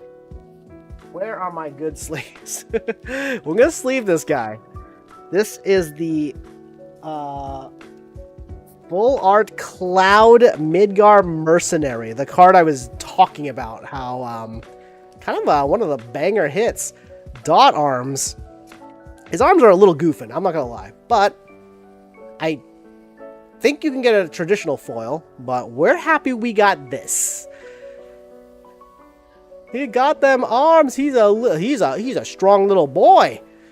All right, so we're talking 2 white mana gets us a 2/1 legendary human soldier mercenary. When Cloud enters, search your library for a equipment card, reveal it, put it in your hand, then shuffle. As long as Cloud is equipped, if an ability of Cloud or an equipment attached to it triggers, that ability triggers an additional time. Cloud is kind of a beast. And at 2 mana. Like I said, Stoneforge Mystic, but also on steroids. If we get a Buster Sword, it's over. It's over.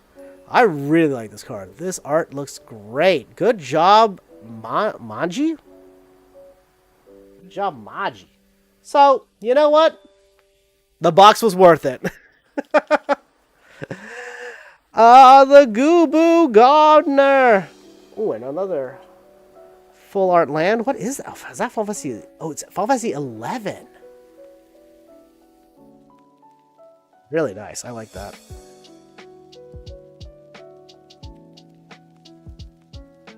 I don't know what pack we're on, but I am so happy. Here. You know what I'm going to do? I'm going to move... I'm going to move this pile down. I'm going to move my pile of Ignises down. I've got 10 Ignises. And then we'll put the rares over on display over here so that y'all can see them. There we go. We got Cloud, folks. We got Cloud. We got that Cloud. Actually, I'm going to take a... Here, I'm going to run to the bathroom really quick, so I'll be back in just a minute.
You miss me?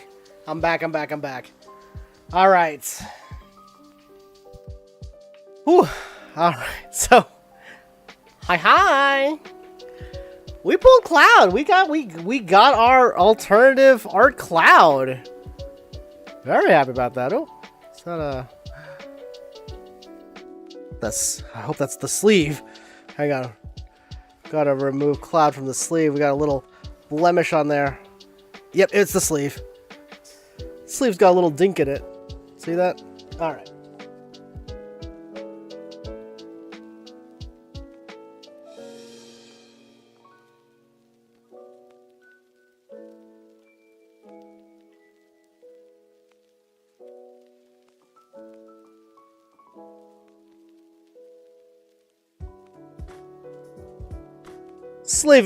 Re-sleeving Cloud.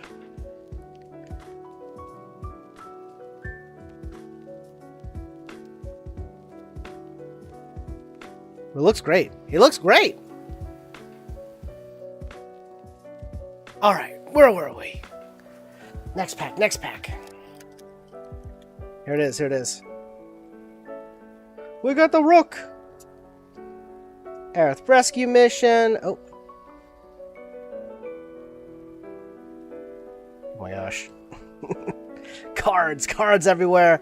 My Totodile's Toad just barely in view. I guess this can just go down here. Little art cards. Light of Judgment. Kefka showing off his powers. We have, okay. Sephiroth's Intervention. This card is hilarious. It's kind of expensive, right? 4 mana to destroy target creature, you gain 2 life. I mean, like, you know, that's fair. I think it's fair, but I think it's a little expensive. But just it being Sephiroth coming down on you. Gigantode! Or Gigantode? Gigacode?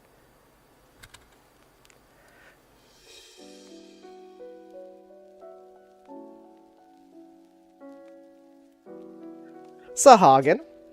Saz's Chocobo. Okay, this one...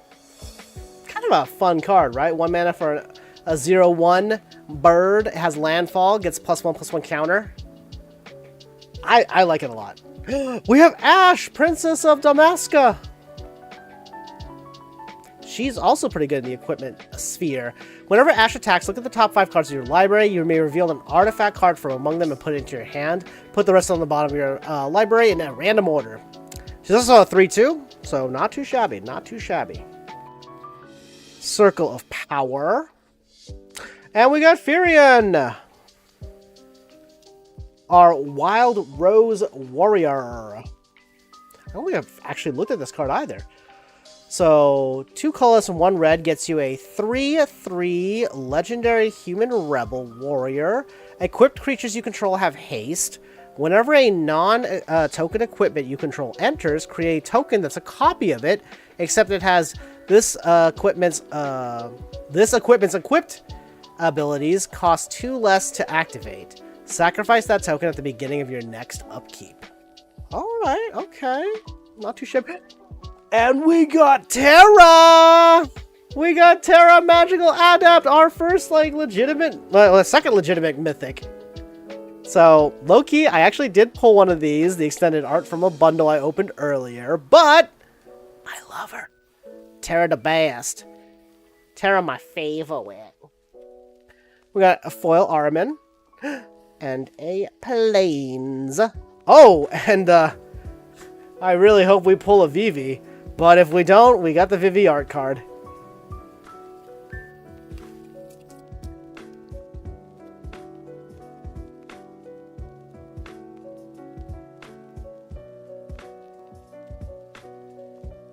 Ice Magic. One of our tiered magic spells. I actually kind of like Ice Magic, to be honest. It's kind of like an unsummon with extra steps. Lightning Magic, or Thunder Magic. I actually kind of like this, too. Just like the modal, like the tiered spell system is fun. I like it.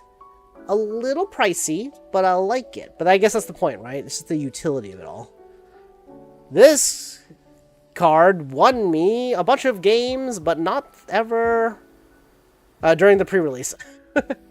It won me some games, but never actually the whole round, or won me rounds, but not the whole game. I don't know how to say it. All my victories are because of this card. Ventures in. Oh, we got Golbez and the Amano art. Who's actually who's that? Sir Conrad the Grim. Oh my goodness. This is so cool. This card's so cool. Just the Amano art on a card is just so sick, bro. So that's what is it? 3 colorless, 2 black mana, gets you a 5/4 human knight. Whenever another creature dies, or a creature card is put into a graveyard from anywhere other than the battlefield, or a creature card leaves your battlefield, Golbez deals 1 damage to each opponent. And then 1 colorless, 1 black, each player mills a card. I really like this. I kind of wanted to do a little mono black deck, and Golbez showed up for the party. This guy's only uncommon too. What the heck? Look, the U. We have Freya Crescent.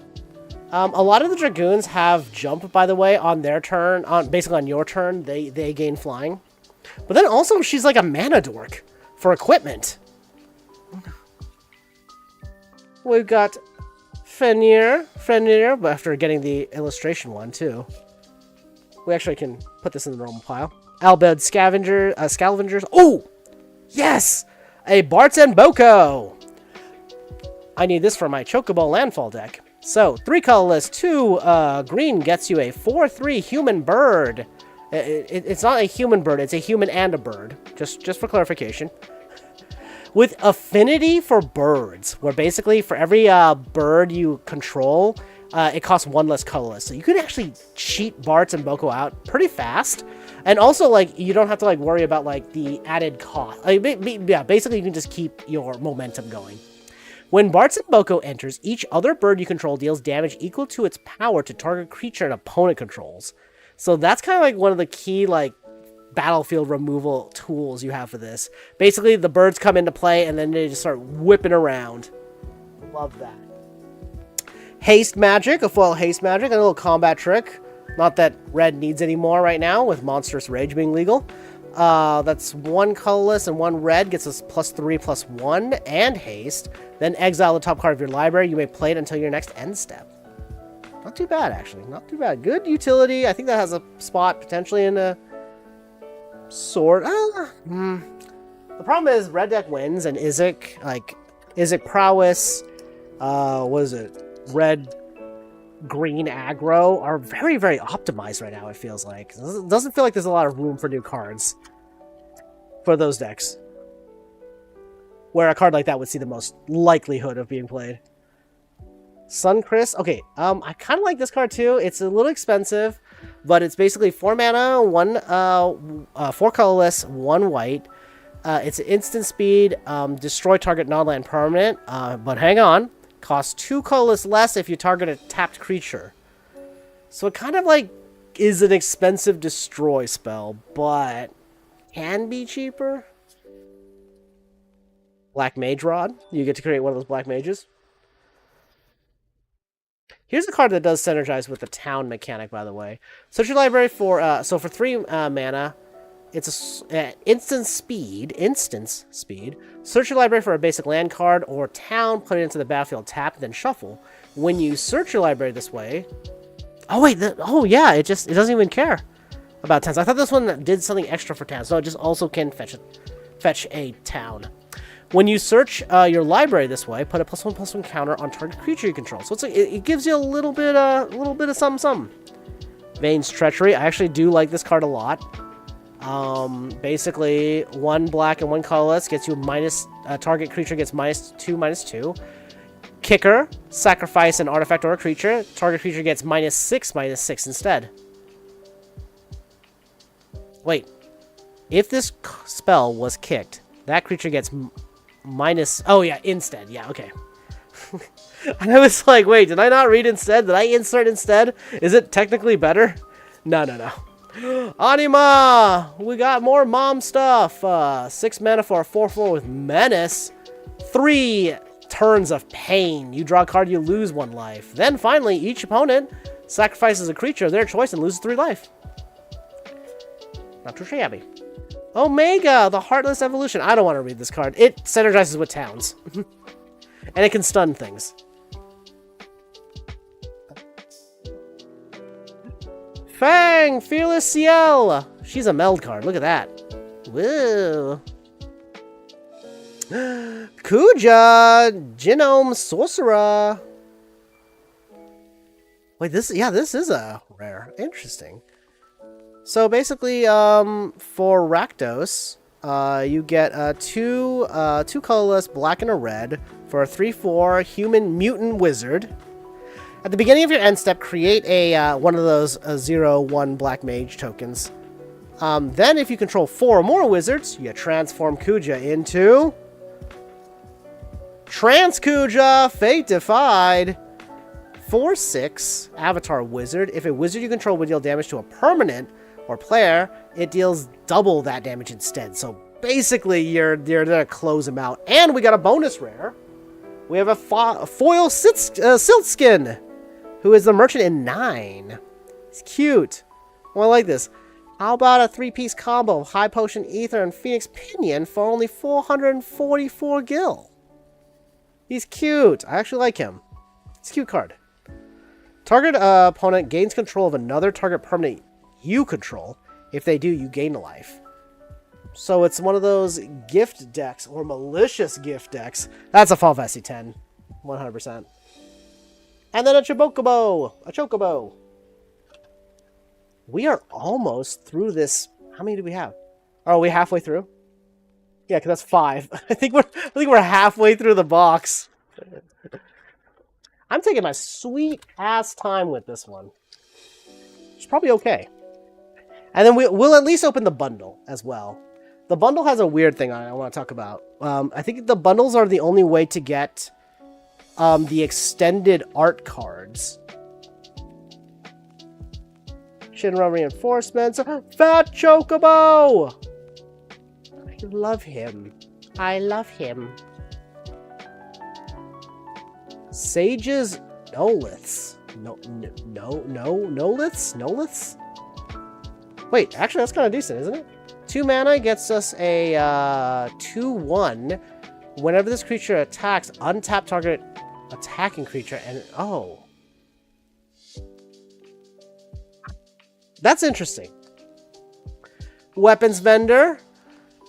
4 mana for a 2/2. When this creature enters, draw a card. At the beginning of combat, if you control an equipment, you may pay 1. If you do, attach target equipment you control to target creature you control.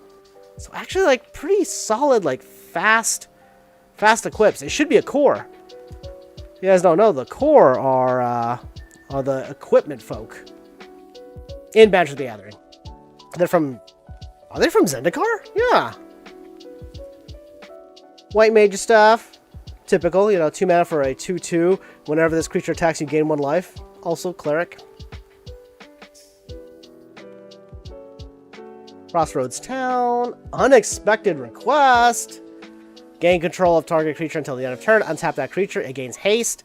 You may attach an equipment you control to that creature. If you do, unattach it at the beginning of the next end step. So you can really, like, do some goofing things. And then you can also self-destruct them afterwards. Travel the world.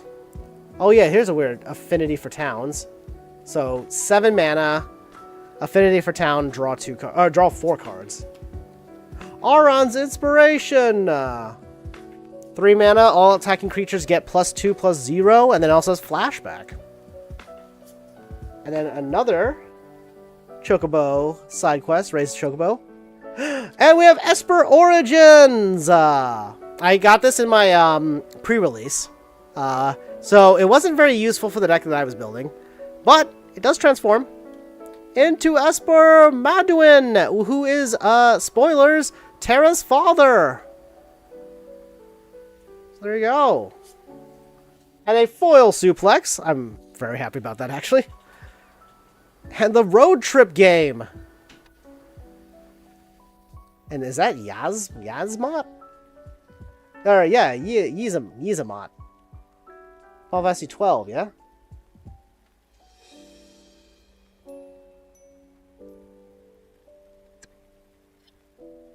Delicious packs.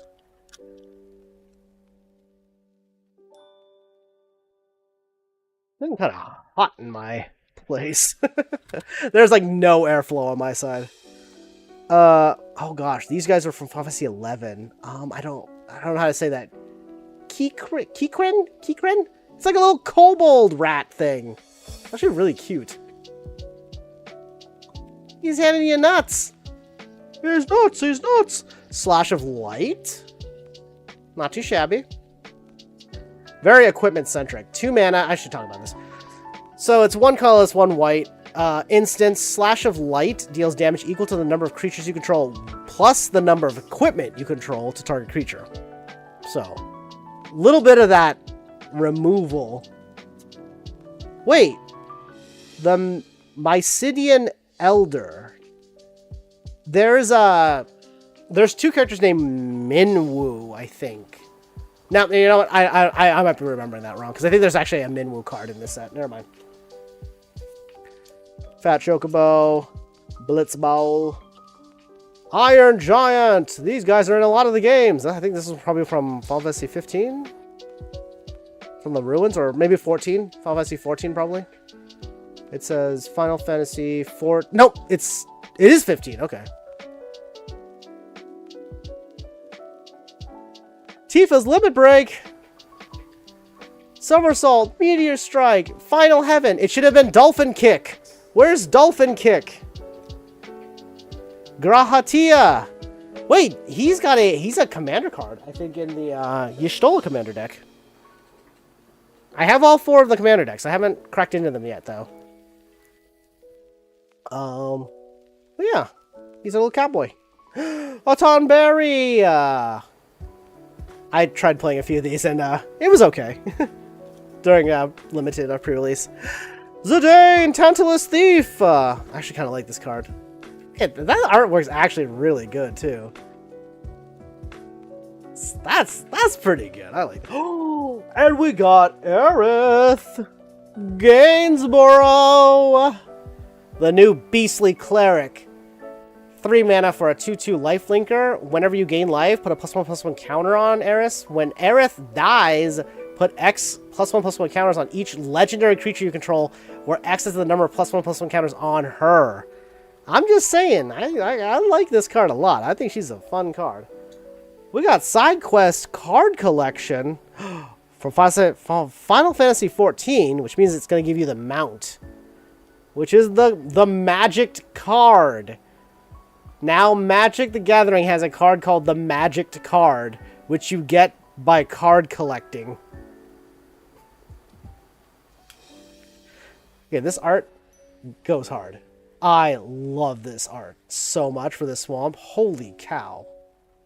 This harkens back to like that old dark fantasy vibes. I really like this card. I think this is a good card. Well, I mean, not the art. The art's a good card. Yes, a swamp is solid. And we got Golbez. If you guys played Magic Arena, this is the deck sleeves you can get.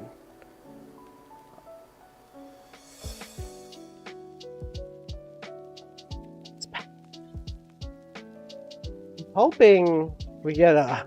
I mean, we've already gotten some crazy... some pretty good hits. Like, we got Cloud over here, right? But I want a Buster Sword. I want more. I want more. I want Bahamut. I want the Buster Sword.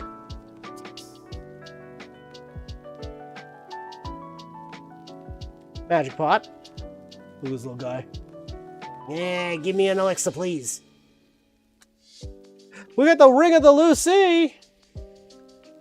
4 mana for a tap 2 colorless mana. Or for a tap, add 2 colorless mana. 2 mana tap, pay 1 life, tap target non-land permanent. Oh.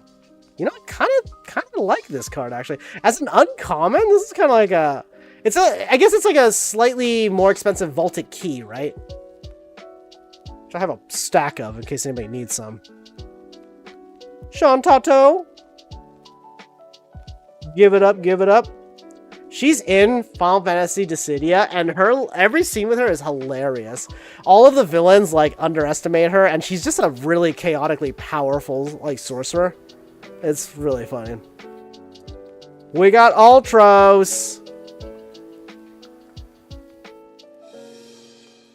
You know, the giant squid monster you fight at the theater, in the opera house. Side quest, card collection again. No shot.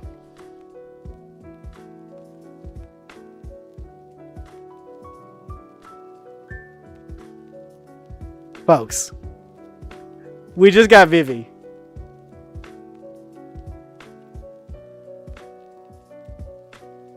Oh. Oh. Oh, he is. The best part about Vivi is that Vivi is also just an incredible card. Vivi is like insanely powerful. Alright, alright. The art on this, by the way, is so crazy. Yeah, so Vivi is also a very, very good card. Oh, look at that. So Vivi's ability. So first off, Vivi is 1 mana. Blue-red is called Izek in Magic the Gathering. But it's 1 mana, 1 blue, and 1 red gets us a 0/3 wizard. Legendary wizard. For 0 mana, add X mana of any combination of blue and or red, where X is Vivi's power. Activate only once, only during your turn, and only once each turn. Whenever you cast a non-creature spell, put a +1/+1 counter on Vivi, and it deals 1 damage to each opponent. So basically, what you do is you get your Vivi out, and then you cast a bunch of non-creature spells to beef Vivi up. And then basically for every spell you cast and for every +1/+1 counter on Vivi, you're able to then, for free, not even tapping Vivi, just convert that into additional mana for additional spell casts, which will then, in turn, buff Vivi even further. This card is incredible. I love this card. I'm so, so happy we pulled this. Holy cow. Like, Vivi is, I think, one of the highest value cards from the set in general. So we got Cloud and we got Vivi. I can't complain anymore. I can't. I got it. It's a perfect box. It's a perfect box. Oh, wow. All right. Yeah, the other cards. We got to get through them. Look, there's a Sephiroth, but not actually Sephiroth. It's like the emblem of Sephiroth. Mr. Emblem Man. It's gonna be, let me tell you, I really wanted to pull a Vivi, obviously just because I wanted Vivi. The art goes insanely hard. It's such a cute piece of art. Here, we even got the art card here, so we even have sort of a little bit of a preview of the extended version. But also, like, Vivi's just an actually powerful card. Like, such a good card for Spellslinger decks. Perfect in Commander. I don't know how if Vivi is viable in Standard, but let me tell you, man, Vivi is a perfect little boy. Alright, combat tutorial. Gosh dang, I'm living the high on that. Oh, feels good. So happy. This card, I misunderstood. Oh, I just realized that I was throwing the cards behind my face. Sorry. Bunch of commons. I misunderstood this card and had a horrible misplay that cost me the entire match. I'll remember that, Vincent. I'll remember that. Primal Garuda! This card deals 4 damage to target tapped creature and opponent controls, and then another creature you control. Okay. Given flight and everything. We have Diamond Weapon. Also has affinity for... Oh, it costs 1 less for each card... For each permanent in your graveyard. More importantly, it's got this crazy ability. Prevent all damage done... all damage that would be dealt to Diamond Weapon. Very interesting card. We have Clive's Hideaway! Ah, it's actually not too bad, though. In Limited, this has very limited functionality. But, I think in Constructed and Commander's probably got a chance. Hideaway 4, when this land enters, look at the top 4 cards of your library. Exile 1 face down, then put the rest on the bottom in a random order. Kind of wild to have a Hideaway card on this. Tap 1 colorless mana, 2 mana tap. You may play the exiled card without paying its mana cost if you control 4 or more legendary creatures. This has a lot of... I think this is like a commander card. Like that's good for commander. Oh, and we got Dion! Bahamut's Dominant! He's part of the Club Knights. So 4 mana gets us a 3/3 legendary knight, human noble knight. During your turn, Dion and other knights you control have flying. So kind of like back on that dragoon kick, right? But this time he gives it to all his homies. And then for 6 mana, transform him into Bahamut. And then basically put a +1/+1 counter on each other creature you control. Those creatures gain flying until the end of turn. And then finally, when he's about to die, destroy target permanent, exile Bahamut, then return it to the battlefield. Which basically means you just get Dion back. Not too shabby. Not too shabby. Foil Iron Giant. And Rabanastre, one of those cities in Final Fantasy XII. I'm the only Final Fantasy XII fan that exists. And if you look at my channel, you might notice that I never finished Final Fantasy XII on here. We were at the very end of the game, by the way. I was trying to farm for some of these side espers, and I just got so freaking lost. And then life changed a lot, so, you know. Maybe I'll get back to that game. I might do a stream where we just finish it off. We just finish the game. Stuck in Summoner Sanctuary. This card also saved my ass several times during the pre-release. Fight on. We got the Gashel Greens, the White Mage Staff. Oh, we got the Wild Rose Rebellion. This is a counter spell. An actual counter spell, like literally a counter spell. So 2 blue, counter target spell. Oh, with the mono treatment. It's kind of a weird card flavor-wise. Like, I think everyone's complained about this. I don't know how the Wild Rose Rebellion is a counterspell thing. I guess Emperor Palamecia is like a magic guy. That's the reasoning, right? He's a magic guy. And they countered him. Realm! She got a card! She, her and, what's his name? Stragago, blah, blah, blah. Her adopted grandfather. Or her grandfather. They have a shared card as well in the commander set. Oh! I see something that got crimped. I have a little mini crimp coming up. Reach the Horizon. Another basically like land. Like we have more land town ramps. Oh! Stolen uniform with the alternative art. God, that looks so good. Who is this? Karuta Shiki. Oh, that looks good. And then we have Ultima the Spell. If you guys follow YouTube, Tolarian Community College had a little bit of a video about some amazing cards for Commander. And I made a little comment to kind of explain Ultimas and all the Ultimas in the game. This is kind of a fun card. It's like it's like a Wrath of God, but destroy all artifacts and creatures, then end the turn.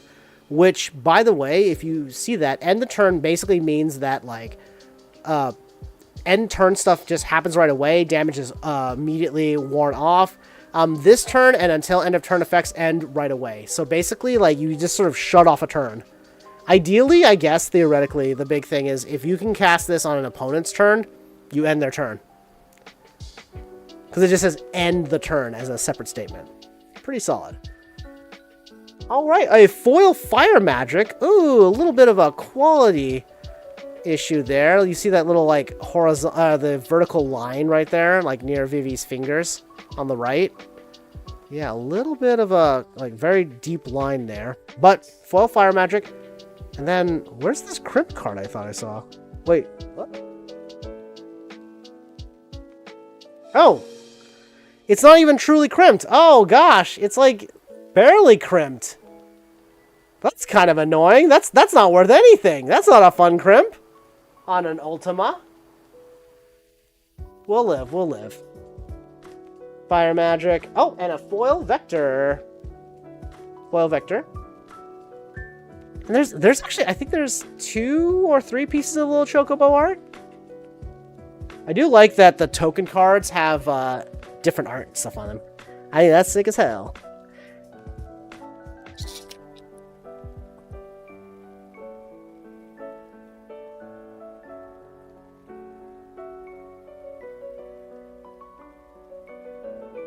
I am gonna crack another pack. But first, I gotta drink some water. Stay hydrated, folks. It's getting kind of hot out there. Yo, let's go. It's just water. It's literally just water. Light of Judgment, Sephiroth's Intervention, Gigantode, Grand Pulse Ochu, the Lunatic Pandora. Wait, this is a mythic? We got Seymour Guado. Who's aliasing as Kinnon Bonder Prodigy. That's Simic. That's a green and a blue. Gets a 2/2 legendary human druid. Whenever you tap a non-land permanent for mana, add 1 mana of any type that permanent produced. Then for 5 mana, green and a blue. Yeah, green and blue.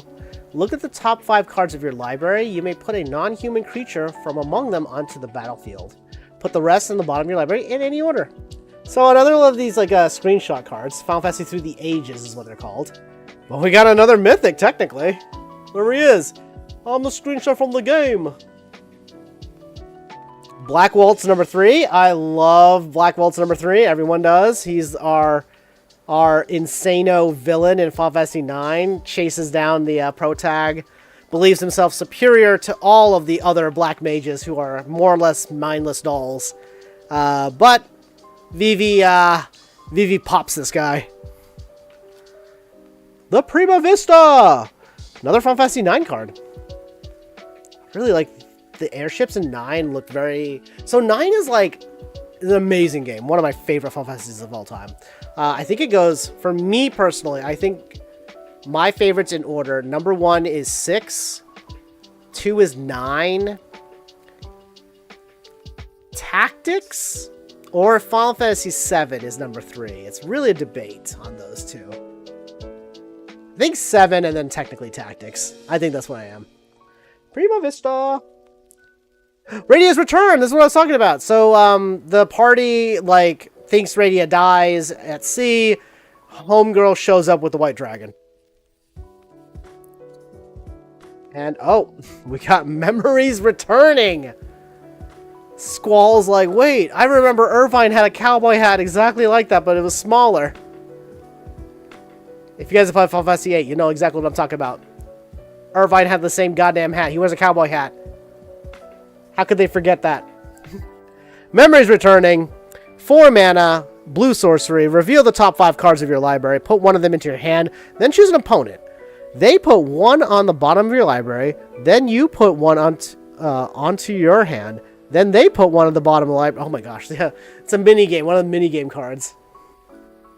And then we have a foil bomb. And another Go Auto Salam.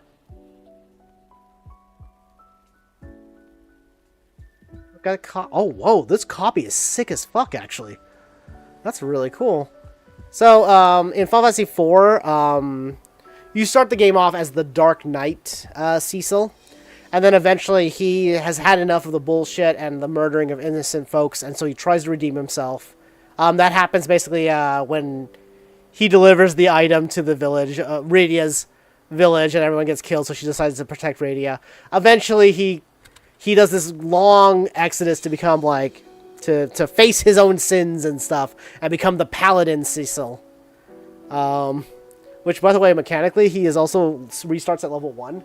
So, technically speaking, Cecil's always your lowest XP character in Final Fantasy IV.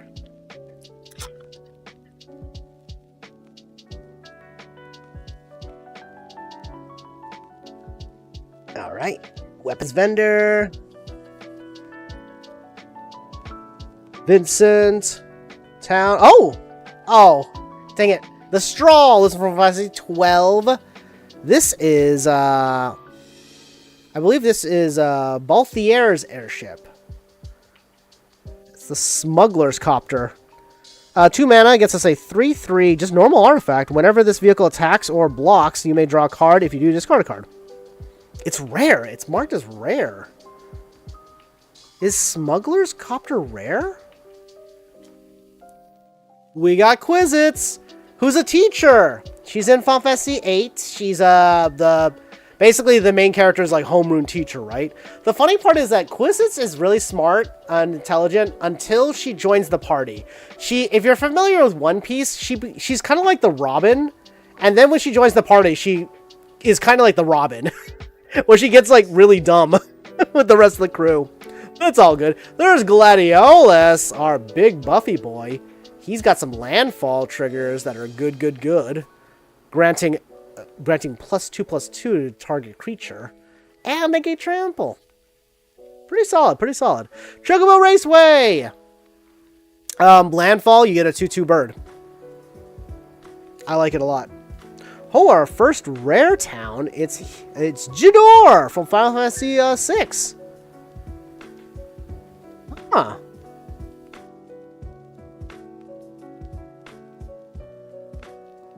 This is, if I recall, this is where Locke's story, the thief from earlier, he has guilt over the death of his wife and promises to bring her back by finding the Phoenix Magicite. That's kind of the story. Yeah. I think that was it. I think that's Jador. I don't remember. Swallowed by Leviathan. We have a foil one. Oh, and a foil forest. And a hero token. We're running towards the end of our first box, and I'm going to be honest with you guys. The cards I'm looking at on my side, I'm pretty thrilled about. I'm pretty damn thrilled. If I get a Buster Sword, a Sephiroth, and Terra High Artificer, and a Mono Terra, I will be buying a lottery ticket. As my luck, unbelievable. I don't know what the average, if there is an average of mythics per box. I feel like we must have hit that. Oh, almost lost everything. Thieves, Thieves Knife. We finally got Torgal, the good boy. He's a mana dork, but also when you cast your first human creature spell each turn, that creature enters with an additional +1/+1 counter on it for each dog and or wolf you control. Actually, kind of a decent card, to be honest. You're gonna dogs and wolves, right? Ambrosia. Oh, one of the Sids. Oh, we got Final Fantasy VI Sid. Okay, there are 15 Sids in this game. All of them are the same card, but the art is different for each of them. We just happen to get my favorite one, which is Final Fantasy VI. Okay, maybe he's not my favorite Sid, but Final Fantasy VI is my favorite game. So, I call it a hit. And we got Zell. He's got a little bit of that landfall buffs. His power is also equal to the number of lands you control. You may play an additional land when he's out, but then at the end of your end step, you have to return a land back to your hand, which is great because it just cycles through more landfall triggers. So that's pretty good. We got a foil Eden Seat of the Sanctum, as well as full art Mountain and another Chocobo. All right, we are on our last. What is this? 1, 2, 3, 4, 5, 6, 7 packs. Our last Final Fantasy 7 packs. Let's do it. Guess what I do I don't know if I want to do a super pack. How would I do a super pack? It's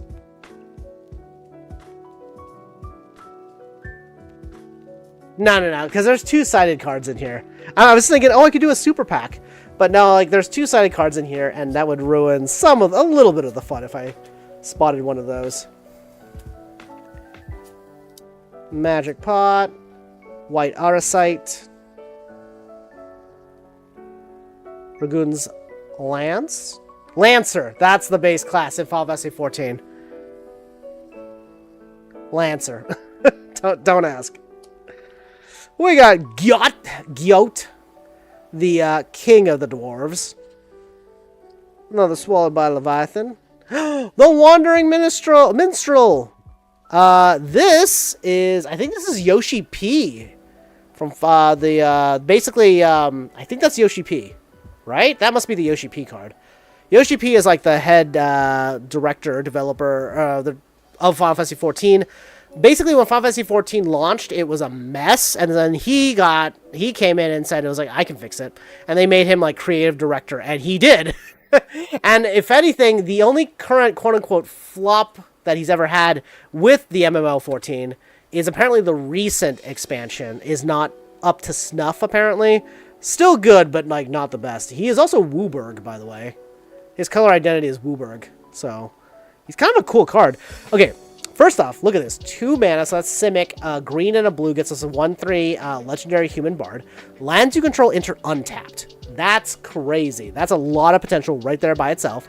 At the beginning of combat on your turn, if you control 5 or more towns, create a 2/2 elemental creature token that's all colors. Then for 3 mana plus Wooburg, other creatures you control get +X/+X, where X is the number of towns you control. So there's a lot of potential with him. I think he's a pretty good card. Foil Retrieve the Esper. Another Traino. And Y'shtola, our Knight Blessed. Is that what she's actually called? Yeah, Knight's Blessed. Next pack. My favorite Final Fantasy. Final Fantasy 6. This is the Final Fantasy 6 pack. 6 pack. It's gonna have the Esper Terra, Amano Terra, and it's gonna have the High Artificer Terra. That's what this pack's got. Well, I mean, we got first Final Fantasy card, second card Final Fantasy card. Is it a sign? Yes, it is. That's how it works. That's how it works. White Auracite, and oh, Baron Rivalry. So this is Final Fantasy 4. That's Cecil and Kain. Kain's the Dragoon on the right there. They have a strange and they're like brothers who are bitter rivals kind of thing. Kain is desperate for the affection of Rosa, who is in love with Cecil, and so Kain ends up betraying the party several times. He's a little bit of a butt in the story. We got Reno and Rude, Final Fantasy VII's iconic Turks. These guys are sent to kill you. That's it. Yeah, they're sent to kill you. They're pretty funny though. Fire magic again. Love it, love it, love it. Oh. We got Snow from Final Fantasy 13. I'm not gonna drop any lore about Snow. Okay, Snow is married or in love with Lightning's sister. Lightning's sister turned into Crystal. Snow fight now. That's his story. Oh my god! What? This box is insane. We got Clive. Oh, baby, we got Clive. Ifrit's a dominant. I feel like I need to sleeve this one too. Jeez. Clive is another, I think Clive is a pretty decent hit. Final Fantasy 16's pro tag. Basically, he a big boy. Clive is our main character. He's kind of like a slave knight at the beginning of the game, and then you start to unravel the backstory. Or, yeah, the backstory gets like unraveled to you, that kind of thing. But he also transforms into Ifrit, Warden of Inferno. Who's a big 9/9, by the way. Not too shabby. Dang! I think I have everybody but, oh no! I don't have Titan's dominant, and I don't have Shiva's dominant. So, I don't have Jill and Titan. But, what a series of wild hits! Like, dang! Not too bad! And we still got a bunch of packs! Foil lightning magic. Oh! I don't know if I moved my camera during that. Charlena, the Nation of Scholars. I think That's Final Fantasy 14. I can't see the bottom of the card very well right now. Yeah, Final Fantasy 14. Had to use like the camera to see it. And then a hero token. Oh, hero and treasure.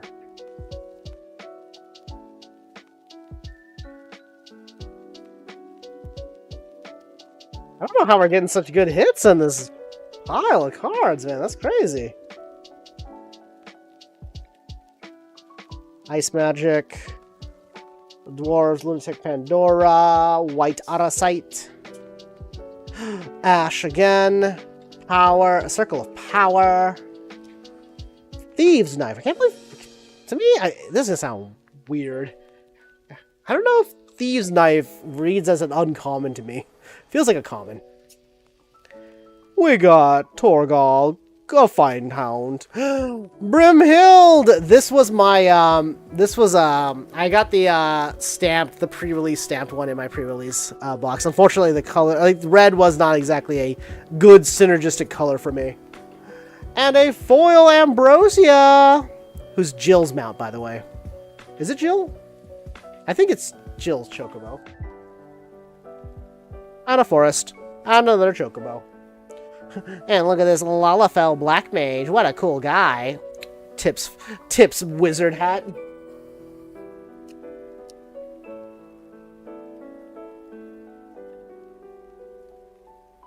we do have a bundle to go through as well. Stuck in Summer's Rift, You're Not Alone.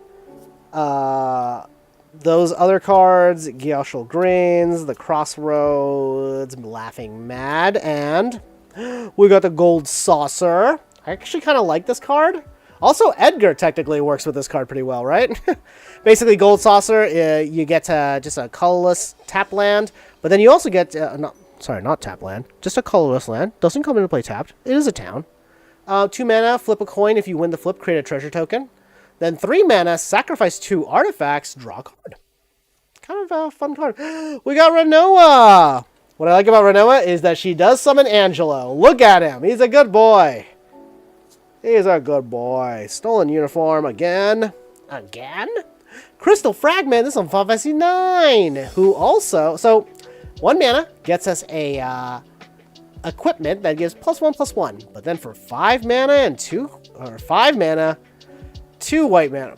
5 colorless and 2 white mana. I can talk. I can annotate. Can't I? I can? Can I? Exile this equipment, then return it to the battlefield transformed under its owner's control. Activate only as a sorcery. So, when the 2 final summoners... Oh my god, We'll talk about that in a second. We get Alexander. We get Alexander from this. Pretty fun card. Pretty fun card. I'm actually going to put this in the summoner pile. Maybe. Yeah. We got extended art, Balthier and Fran. Aww, 1 colorless, 1 red, and a green gets us a 4/3 legendary human rabbit. A low punny. A low punny. It's a low punny. It's a low punny. It's a low punny. It's a low punny. Okay. A 4/3 reach.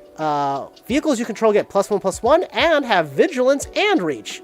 Whenever a vehicle crewed by Balthier and Fran this turn attacks, if it's the first combat phase of the turn, you may pay 1 colorless, red, and a green.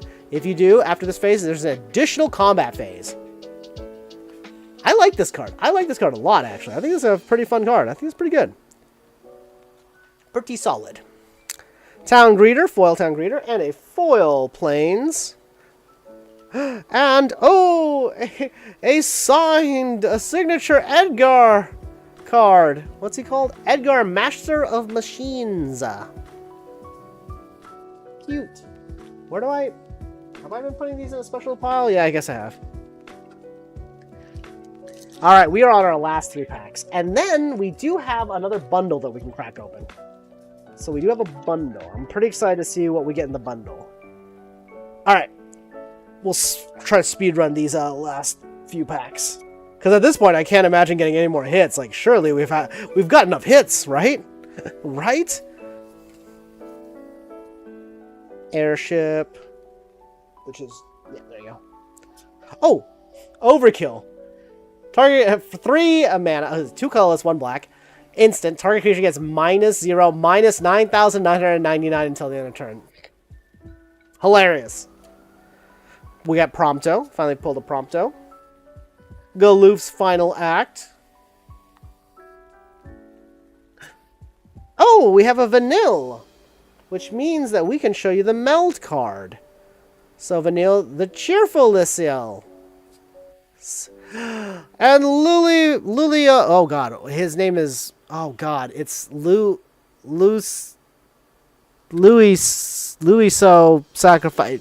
He's the guy in the cinematic who's like, ah, dang it, I'm teleporting the people away. That's him. 1 blue mana. As an additional cost to cast a spell, sacrifice a legendary creature or pay 2 colorless. Counter target activated ability, triggered ability, or non-creature spell. Then Stuck in Summer Sanctum is our foil. Another City Treno. And Jill, the art card for Jill, Shiva's Dominant. I kind of like her art. She looks really good. Very well put together. Looks like she has a job. Yeah. Alright. Last 2 packs of the booster box. And honestly, I think this box kind of killed it. I'm a little bit worried about the other booster box now. I'm like, what if all the luck was in this one? Magitech Soldiers. We got the Warrior Sword. It's cornered by Black Mages. World Map. Oh! The Imperial City of Arcades! Which is just a Wall of Omen. We have Sleep Magic. Eco. Oh! Eco also didn't get her own card, but she is on this one. Sorceress's Schemes. A normal Cactuar. We've got Garland, Knight of Cornelia. I like swords. Welcome to Cornelia. Oh, what? No way. And we also got Yuna, Hope of Spira? What's happening? It's every mythic. Every mythic we're getting. Oh, I actually really wanted this card because this is also wanted to be part of my summoner deck. So Yuna is a 3 mana green and a white. She is a 3/5 legendary human cleric. During your turn, Yuna and enchant creatures you control have Trample, Lifelink, and Ward 2. At the beginning of your end step, return up to 1 target enchantment from your graveyard to the battlefield with a finality counter on it. Basically, she can bring back summons and is powered up on her turn just like her summons. I don't know. I really like this card. I think this is a really fun card. I want to see if I can build a deck around it. And we have a foil Cloudbound Moogle.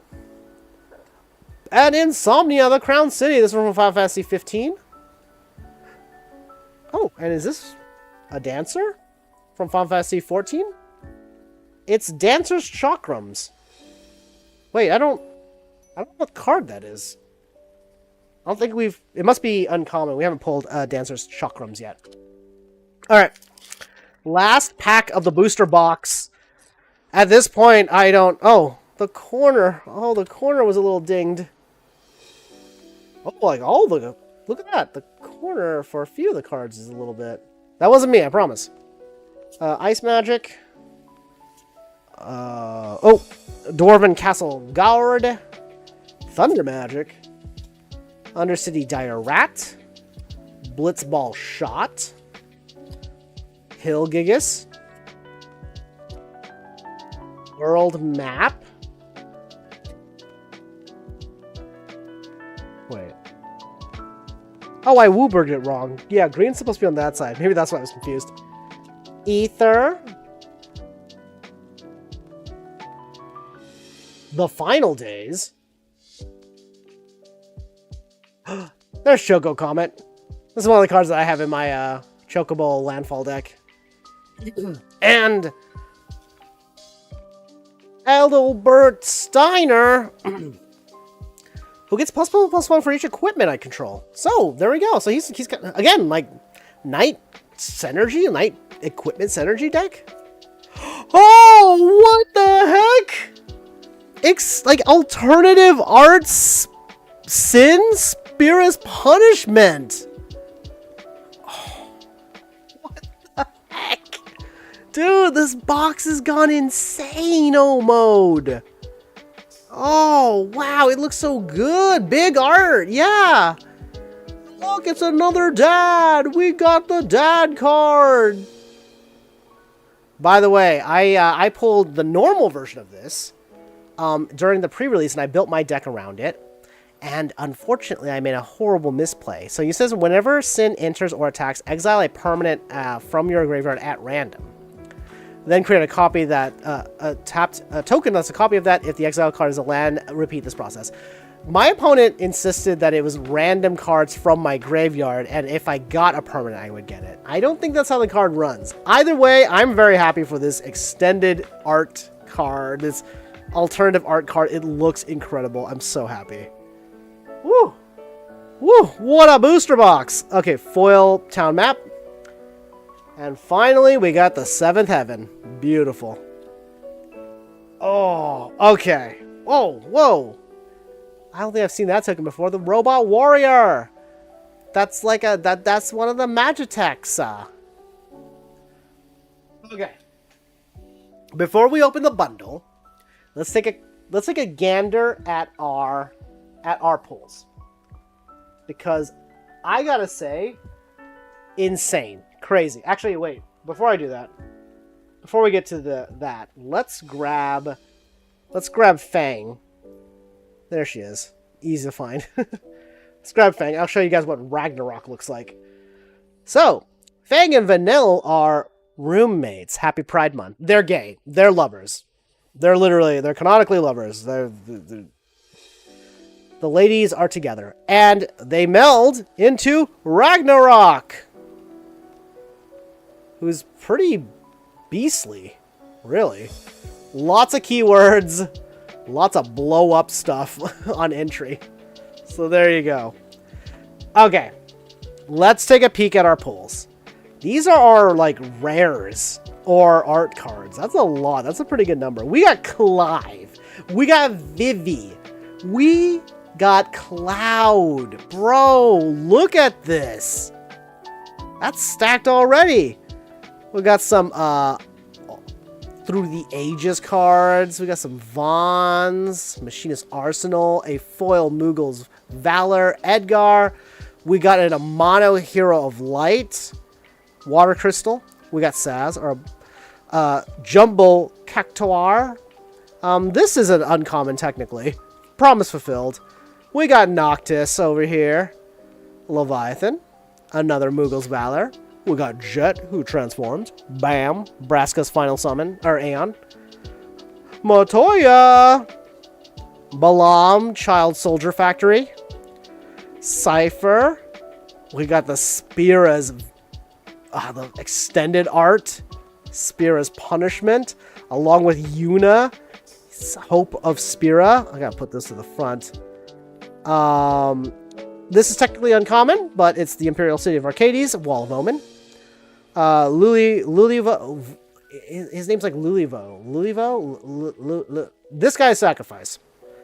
We got the extended art of Balthier and Fron. Pretty freaking good. Brimhild. The summon. Baron Rivalry. Again, an uncommon, but I like it. Wandering Minstrel. Actually a pretty good card. Zell. Jador. The Strawl. Memories Returning. Seymour. Ultima. We got the Stolen Uniform. This looks so good. I really like this card. Wild Rose Rebellion. We got Dion, who turns into Bahamut. Warden of Light. Clive's Hideaway. We got Aerith. We got our girl Aerith. Esper Origins, who transforms into Manduin. Stiltskin. Kuja. Bartz. Golbez.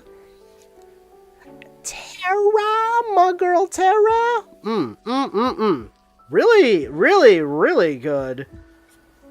Feeling really, really good about these pulls. I'm not gonna lie. I'm feeling really, really good about these pulls. Feeling exceptionally good, especially these particular ones. Okay. Absolutely killed it. 10 out of 10. The highest selling Magic set of all time currently. It does suck that it's a Universes Beyond, but damn it if Magic, Final Fantasy doesn't have that pool. Just Final Fantasy just got that pool. All right. That took a lot longer than I thought. I was having a lot of fun just yammering all about cards. That said, though, let's take a peek at our bundle. So, a little controversy with these bundles, by the way. So on the back here, the bundle basically shows two really valuable cards. Sephiroth, Fabled Soldier, and Lightning Army of One. But what you get is a random. You get a random extended art legendary. So it's really cool that they do specify that's just going to be a legendary, but I think a lot of people were really upset because they thought they were going to get a Sephiroth and a Lightning. To be fair, if I got both of those guaranteed each time, that would be thrilling because those cards are pretty powerful. They're really, really good. There's 9 boosters in here. Comes with a box, a bunch of foils, and then we'll do we'll see what we get when we crack it open. At the end. Gonna crack this open right now. The box and the packaging is really, really nice on these Final Fantasy things. You just get a lot of this cool Final Fantasy art. So if you love the characters, you're gonna have a good time. Set that over here. I'm gonna slide this out right here. Here's our box. Get this little insert with lightning on it, and then Sephiroth on the other side. So everyone's 2 favorite characters, Cloud and Sephiroth.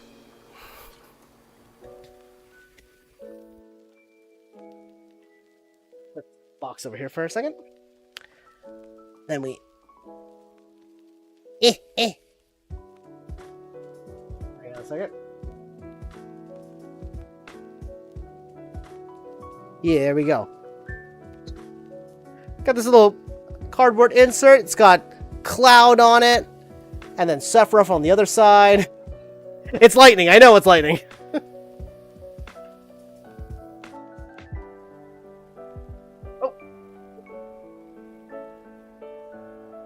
I don't know why, but I like keeping the packaging. I'm a weirdo.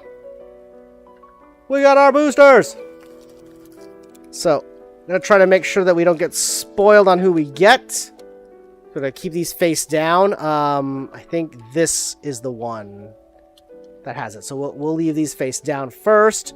And then we will crack these packs. There's 9 more packs. Oh, and we got the dice. A big fat dice. The Final Fantasy dice. It's got... I think this is the one, by the way, because there's a Moogle icon. And that looks like 20? That's probably where the 20 is. Okay, 9 packs. 1, 2, 3, 4, 5, 6, 7, 8, 9. Let's see what we get. I don't know where to put these. You know what? Screw this box. Get out of here, box. You're in the way.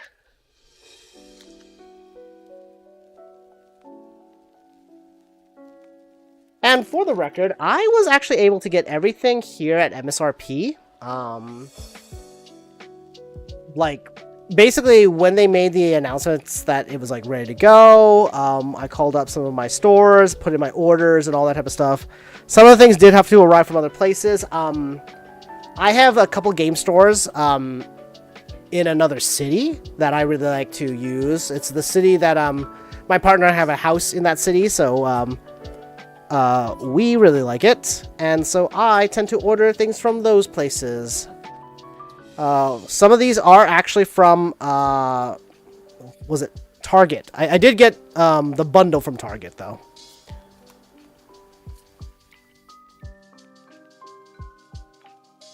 Chocobo. Steiner. The Cargo Ship. Oh, everyone's favorite character, Cargo Ship. Side quest card collection, and Machinist's Arsenal.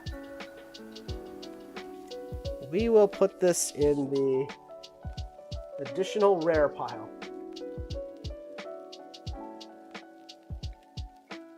And a foil Gallicat.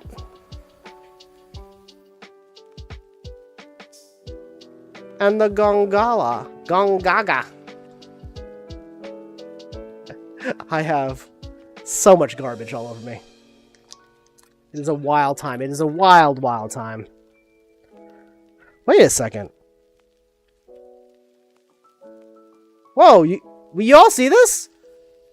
This is like... The booster box had more like matte white packs. This one seems to have like a pearlescence or something like that. Like just a slightly different color. I don't know if it picks up on camera. It is different in person. One is shinier. I don't know if that means anything.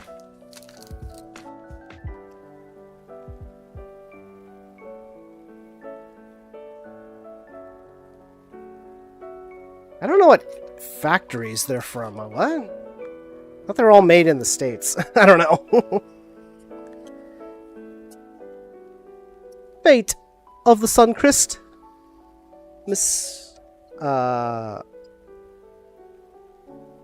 Mycidian Elder. I swear that guy has a name.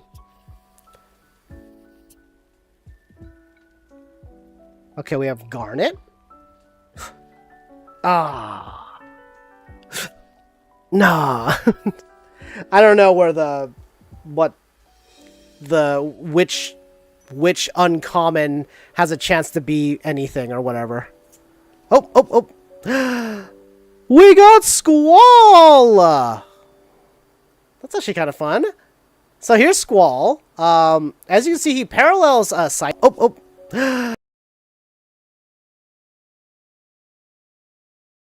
Actually,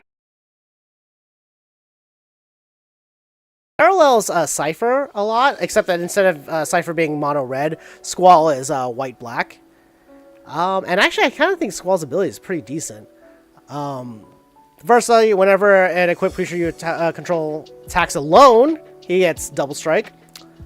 It gets double strike. Whenever Squall deals combat damage to a player, return target permanent with mana value 3 or less from your graveyard onto the battlefield. So I do actually kind of like that. I sort of like that ability. I think that's pretty good. But I do kind of think a little limited, probably mostly a commander card. Foil Fight On. Oh, and wait. Oh, a foil Wastes. Let's go. They haven't printed Wastes in a while. Waste is a basic land type that taps for a colorless mana.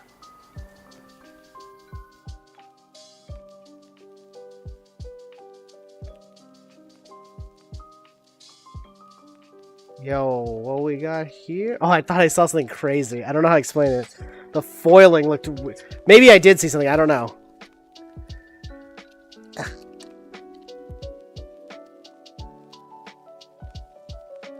Card pack disassembled weird. A lot of you are not alones.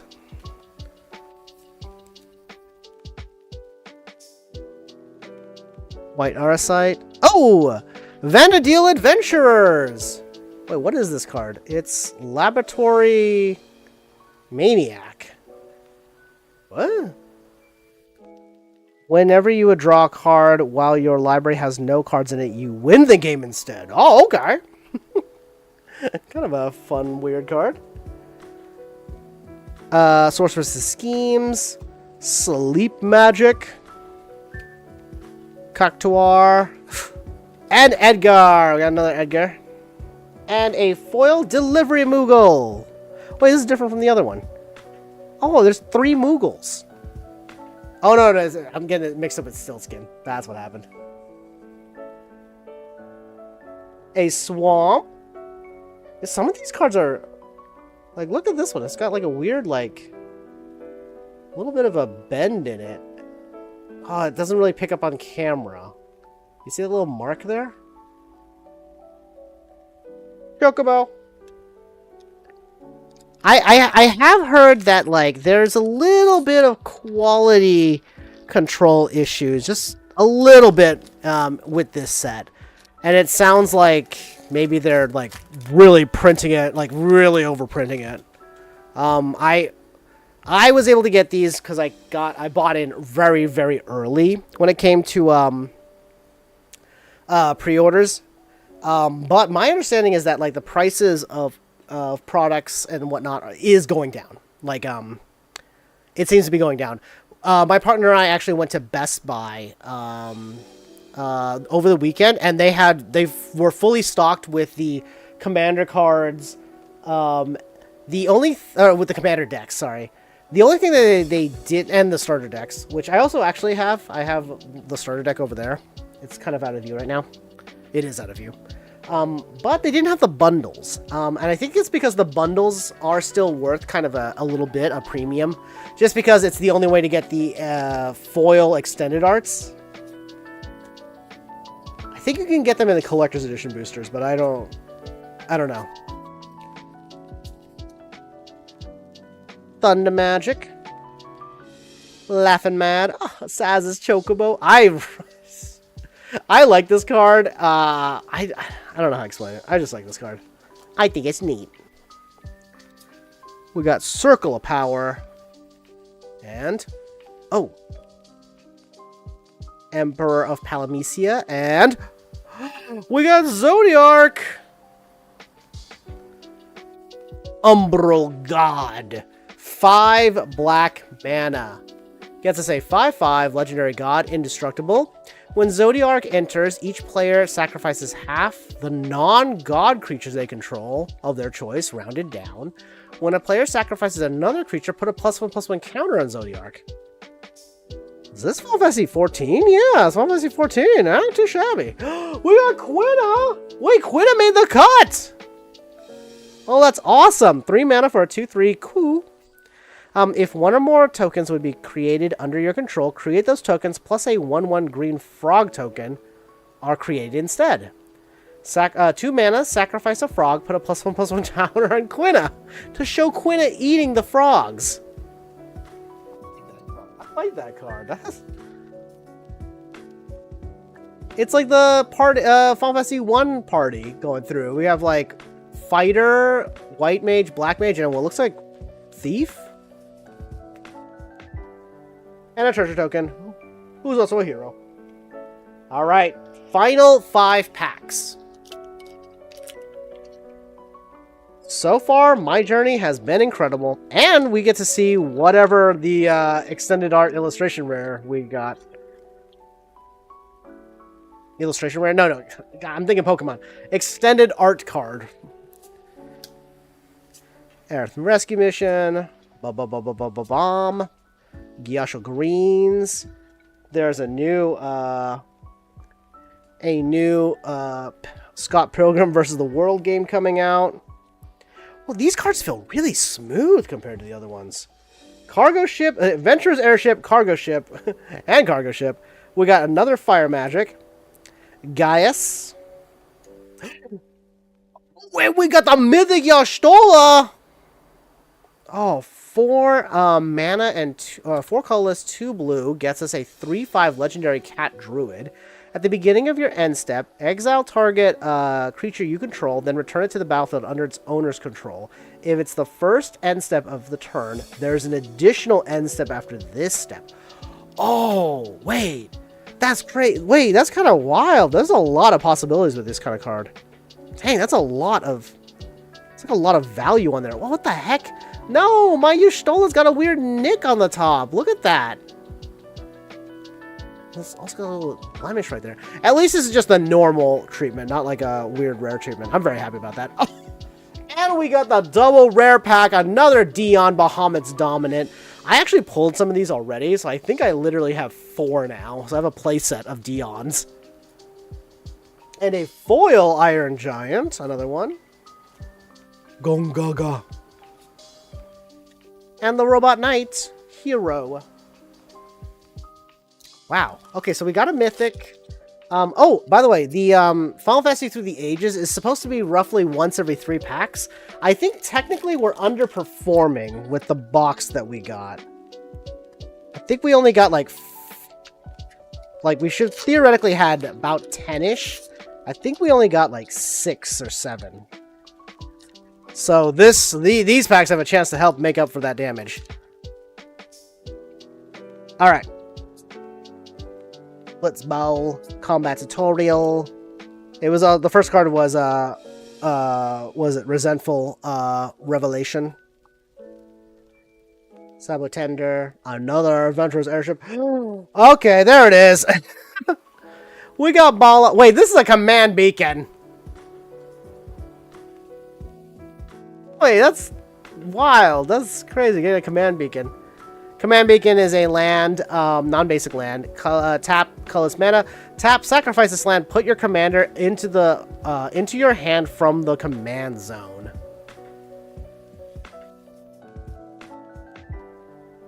Discard. Garnet. The Spoida. And, oh, that wasn't the rare. Samurai's Katana. And, oh, Vanilla again. Another Jumbo Cactuar. And the Fat Chocobo foil. Wait, that's going in the special pile. Insomnia. And another Jill. Got another Jill art card.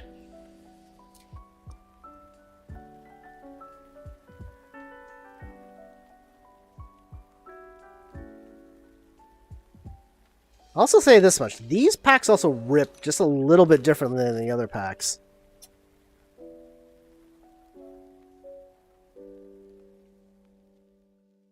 Final 3. Magic Damper. Cloudbound Moogle.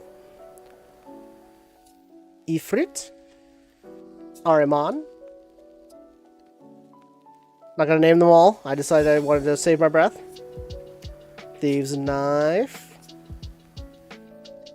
Torgal, a Fine Hound. Ambrosia. The Demon Wall. Oh! A Brimhild, which I think it means that we get a bonus rare. Like, this is a bonus rare. Oh no, I guess that was it. Foil Primal Garuda. And a foil, Plains.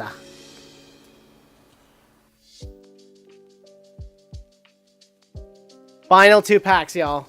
Final 2. I feel like we've already done quite well for ourselves. Oh, jeez.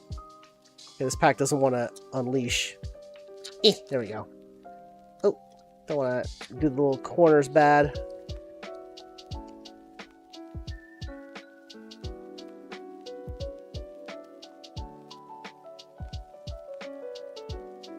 We'll kick. Dreams of Laguna, Magitech Infantry, Warrior's Sword, Vane's Treachery, Laporit Scout, another Promise Fulfilled, Restoration Magic, Tidus, Blitzball Star, the Phantom Train, you must suplex it. No shot! We got the illustration! Like the special, the art illustration, the cool looking Gilgamesh!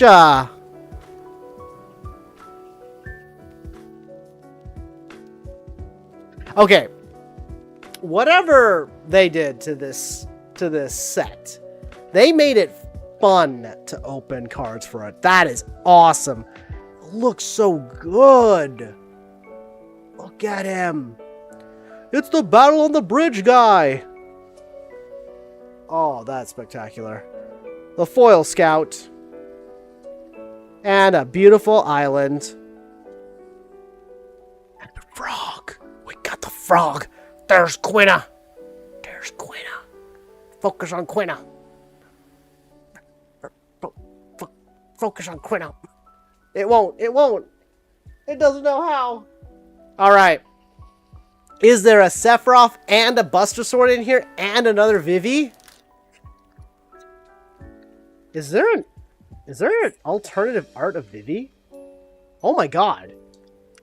Surely there's alternative art of Vivi. What if we got that? I would fucking...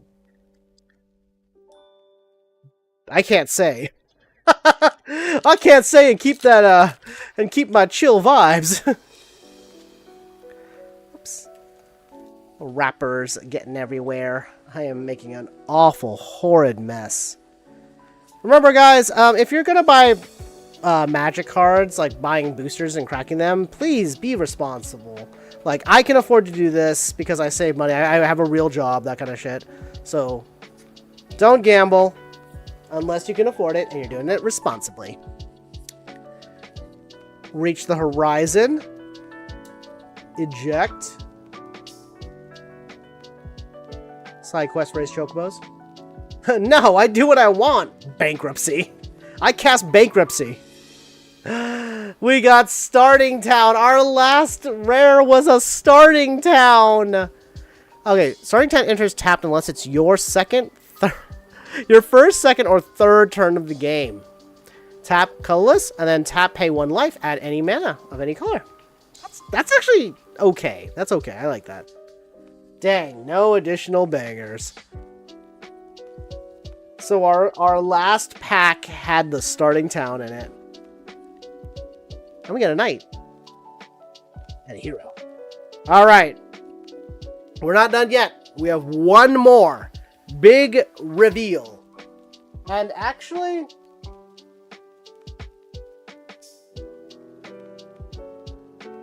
yeah, I want to keep this on a high note. I'm going to end it after the reveal.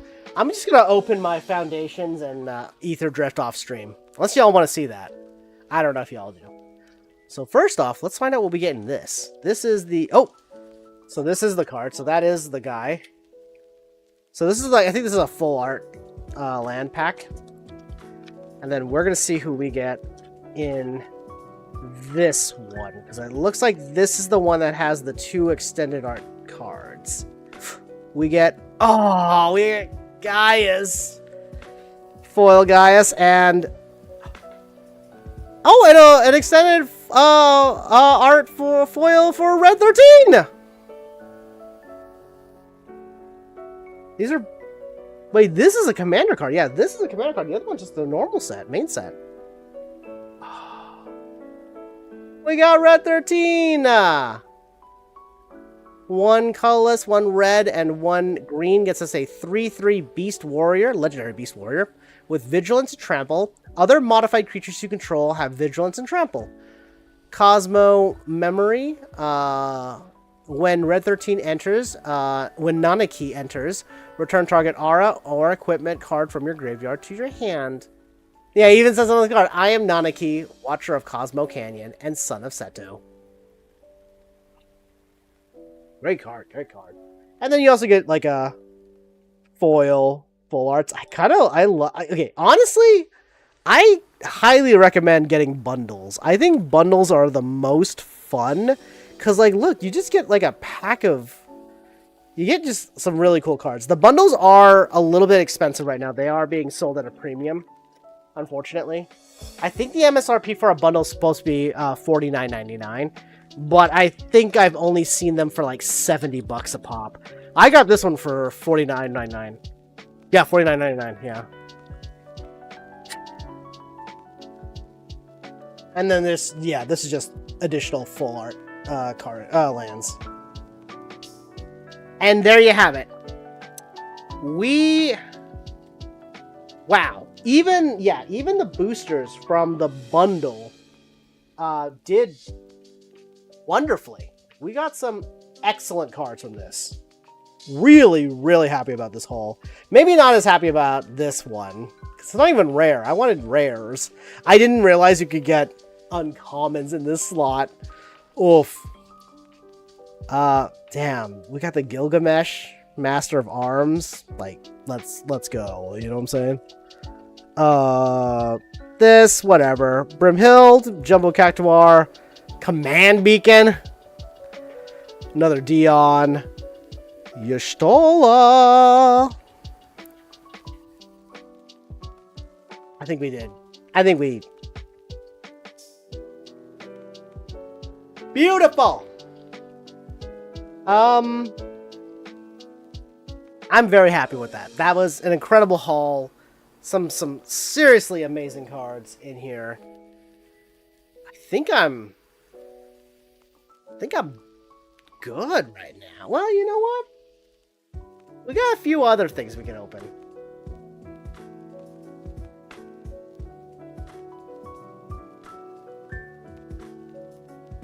Alright. Alright.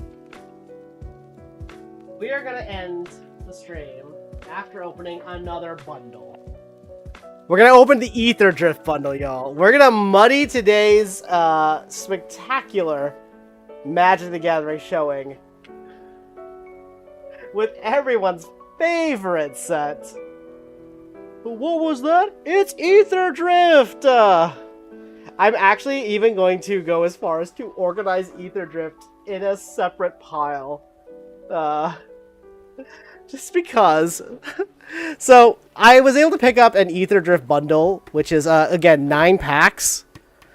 Plus, like, an art rare, like, yeah, I guess it's a... Oh, no, it is specifically the alt art traditional foil lumbering world wagon, sorry. As well as 20 foil lands and 20 basic lands. But I was able to get this for $20. $20 for this entire bundle. For context, the pre-release Ether Drift packs, which only come with 6 boosters and 1 random marked, like pre-release marked rare or mythic. Those still go for like $36-ish. For whatever reason, this was $20. And I'm like, what the fuck, man? Poor Ether Drift. They're worth nothing. To be fair, there's only like a handful of like really valuable cards from here. One of them is the Ether Spark itself, which is what the characters are competing for in the Ether in the race, in the big race. Is Ether Flux Reservoir a card in this set? Please tell me it is, because I also want to get one of those, but you know. This set is so incredibly unpopular. I think it's... Can I be honest? I want to be positive about everything. Oh, we got the beepy beep code. I want to be really positive about everything. Ether Drift is simply just does not hit. That's it. You always get the same card. It's the War Wagon. I can actually feel it curling in there. This is the foil pack right here.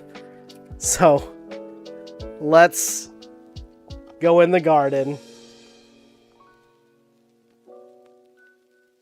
Let's hope we get an Ether Spark. If we get an Ether Spark, it literally pays for this entire box. That's sad. Alright. I'm gonna blast through these cards because I've actually opened a decent amount of these cards. But not a booster box, I don't think. We have Deathless Pilot. We are just going to pile these onto one pile. I'm not going to lie. I'm not even sure what else is valuable in here. Marauding Mako. Whenever you discard one or more cards, put that many +1/+1 counters on this creature. Okay. Molt Tender. Oh, it's a crocodile. I like this guy because he's a crocodile, but he doesn't do anything because he's 3 mana for a 7/2. Alright, and I believe the next card is our rare or mythic. And we got the Bloodghast! Okay. A pretty solid reprint. I already have a bunch of these, though. I have a playset. And a foil Gear Serpent. Little token and a forest.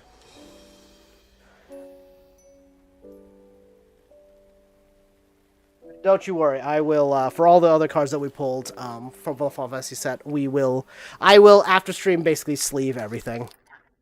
All the foils, at least. And rares. And mythics. And alternative arts. And Universes Beyond. Or not Universes Beyond, the Artist Gallery cards.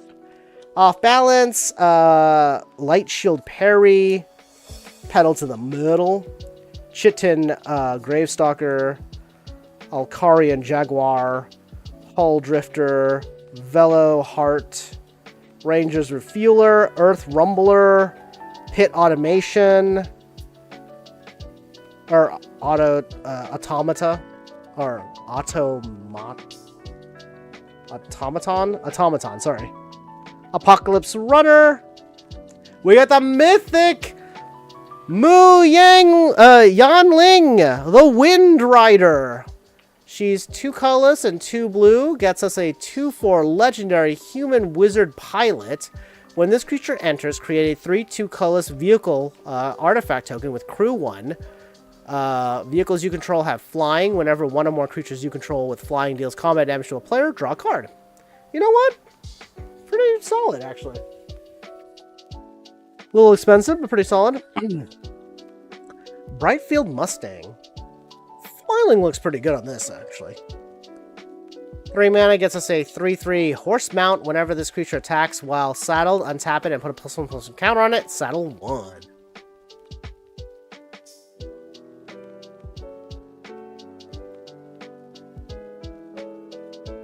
So far, not looking good. So far, bankruptcy. We're losing money on on $20 for 9 packs. All right, we're gonna blast through. Speedrunning it. Sorry, I want to get dinner. Thundering Broodwagon. Oh, stock up. This might be like one of the best cards from the set. 3 mana is look at the top 5 cards of your library, put 2 of them in your hand, and the rest on the bottom of your library in any order. We got another mythic! Ketramos, the New Dawn. 1 colorless, 1 white, and 1 black. Gets us a 4/4 legendary god who has menace. Lifelink is indestructible. Ketramos can't attack or block unless there are 7 or more cards in exile. Whenever 1 or more cards are put into exile from the graveyard and or battlefield during your turn, you may draw a card and lose 1 life. Okay. Interesting. Starting column.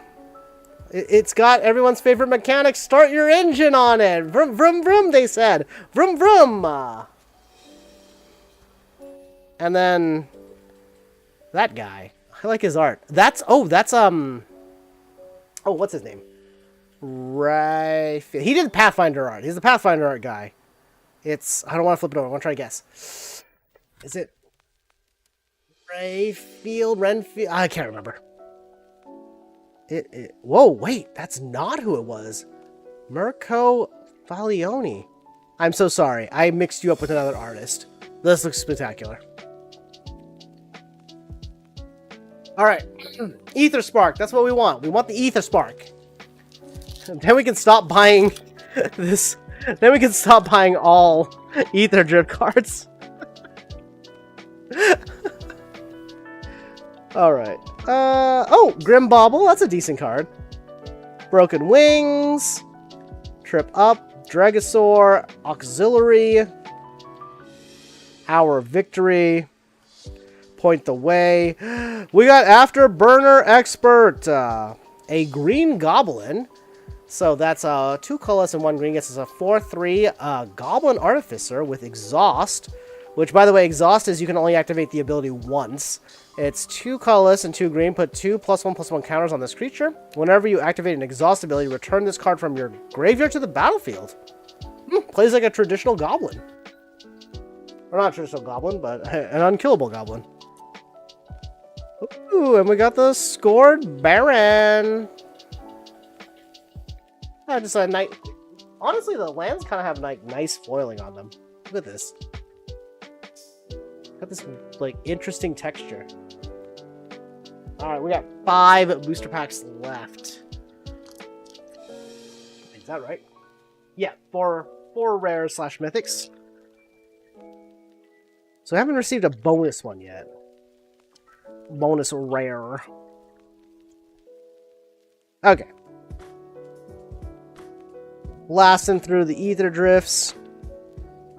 Ether Siphon. Point the Way. Veteran Beast Rider. Actually, that's kind of a decent card. 1 colorless plus Selesnya. A green and a white gets us a 3/4 Human Knight. At the beginning of your end step, untap each creature you control. 2 colorless, 1 green, and 1 white. Creatures you control get +1/+1 until the end of turn. That's decent. That's okay. Grease Wrench Goblin. Oh, that goblin's got eyes. Goblin's crunching. Repurposing Bay. 2 colorless and a blue gets us an artifact with 2 mana tap. Sacrifice another artifact. Search your library for an artifact card with mana value equal to 1 plus the sacrificed artifact's mana value. Put that onto the battlefield, then shuffle. Activate only as a sorcery. That's pretty solid. Like, just an artifact fetch, right? Mercadian Masks had a mechanic where rebels could summon a rebel that cost 1 more power. They could fetch a rebel that cost 1 more power from your deck. And then mercenaries had the same thing. So rebels were in white and mercenaries were in black. Mercenaries had the same ability, but they would fetch a mercenary that cost 1 less. So yeah, a little contrast there. Cool treasure token. I like that. And then a Thropter. We all like Thropters. 4 more packs.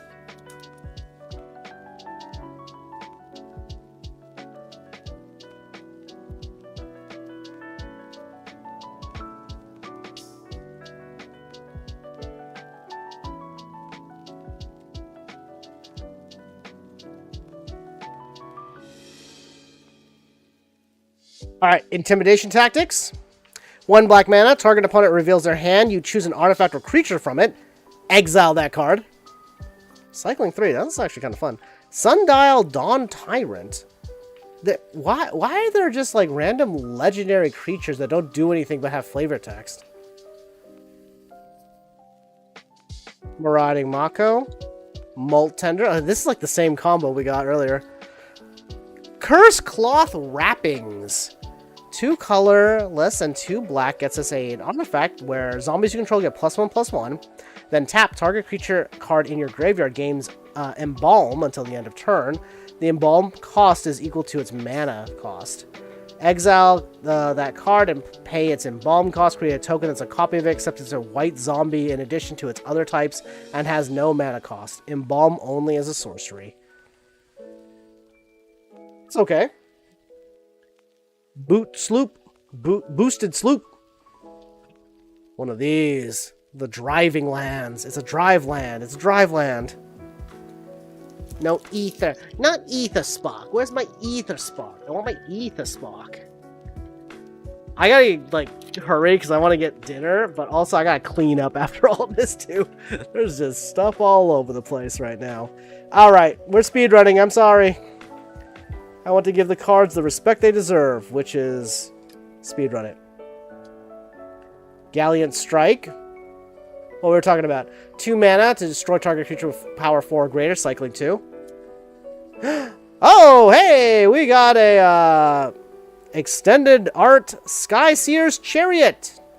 1 colorless, 1 white gets us a 3/3 artifact vehicle. With flying, this vehicle enters. Choose a non-land card name. Activated abilities of sources with the chosen name cost 2 more to activate. Crew 2! Get carried away. This seems decent. Spin out. Ah, here we go. 1 colorless, 2 black. Oh, instant speed. Destroy target creature or vehicle. Then we got this another Scoured Barrens with an art card. There you go. Yeah. It's the Mad Max characters. I feel like I haven't seen a lot of them.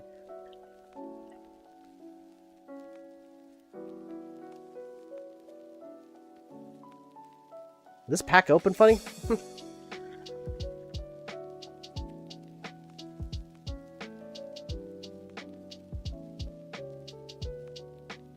Skimming through all this. Oh yeah, these weird like legendary creatures that just are cheap but have big stats because legendary. Fearless Swashbuckler. I think I actually already pulled one of these. Oil Blossoming Sand. Okay. Final pack. Will there be last pack magic? Totodile, what do you think? Totodile's not interested. Totodile doesn't want to waste their blessings on this pack. We'll take what we can get.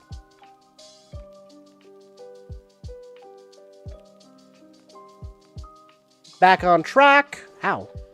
Owie, it stabbed me. Did it? It got under my nail. Voyage home. Oh wait, Voyage home is decent. With an artifact deck? Reduce that cost. Rocky Roads. We got a mythic! And it's Chandra Spark Hunter! It's kind of, I mean, she's doing the Akira slide. Okay, so she's 3 colorless, 1 red, gets us a 4 loyalty planeswalker. At the beginning of combat on your turn, choose up to 1 target vehicle you control. Until end of turn, it becomes an artifact creature and gains haste. Her +2 ability is you may sacrifice an artifact or discard a card if you do draw a card. Her 0 ability is create a 3/2 colorless vehicle token with crew 1, and then -7 is whenever an artifact you control, you get an emblem. Whenever an artifact you control enters, deals 3 damage to any target. I mean, last pack magic, right? We got Chandra. They're not printing. They basically let everyone know they're cutting back, scaling back planeswalkers. That's why there's like literally no planeswalkers in the Final Fantasy set.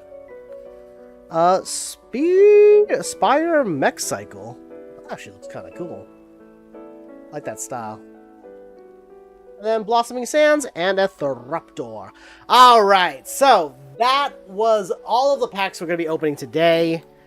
Basically, what we got was...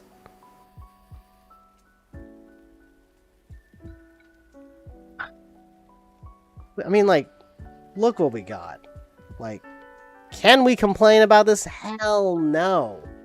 Got some amazing cards, and we have another booster box. I literally have a second booster box over here. I'm going to open probably... If I do a bonus stream this weekend, we'll be cracking the second booster box. Yes, I got a second booster box. I'm insane. And I think off stream, I'm going to crack open my Foundations booster box just because I kind of want to just do it for my own sake. You know what? Okay. Fine, you all convinced me.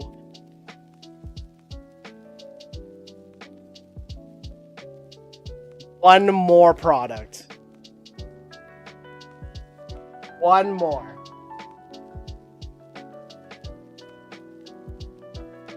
This looks insane. I got this again. Like I never pay above MSRP if I can help it. I did pay above MSRP for. I bought a booster bundle, a Final Fantasy bundle, at after the pre-release event, and that cost like an extra. It was like $10 over MSRP. It was like $60 or something like that, or $60 or $70. But everything else, I try to stick within MSRP. I just wanted product right away. Is the thing. I wanted my cards. All right, this is a Foundations bundle. I've never actually opened Foundation. Okay, no, that's not true. Costco has a bunch of basically excess Thunder Junction Commander decks that they bundled with like packs and stuff like that. So I went ahead and got like 2 of those decks, just because they were really cheap. I think they're selling them for like $40. So you get like I mean, don't get me wrong, the Thunder Junction decks aren't super great. The Commander decks aren't super great.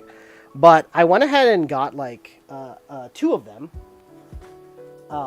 and they came with a few packs of Foundations. So most of my Foundations I've opened are like bonus things from that basically. What the heck? The pack is separated. It was like this. 1, 2, 3, 4, 5, 6, 7, 8. Yep, 9. So this will be the most Foundation packs I've opened in one sitting. That's how we talk about it. And I think you always get the same promo. Is that right? Yeah, this is a alt art foil Phyrexian Arena. Oh. There it is. You can almost see it.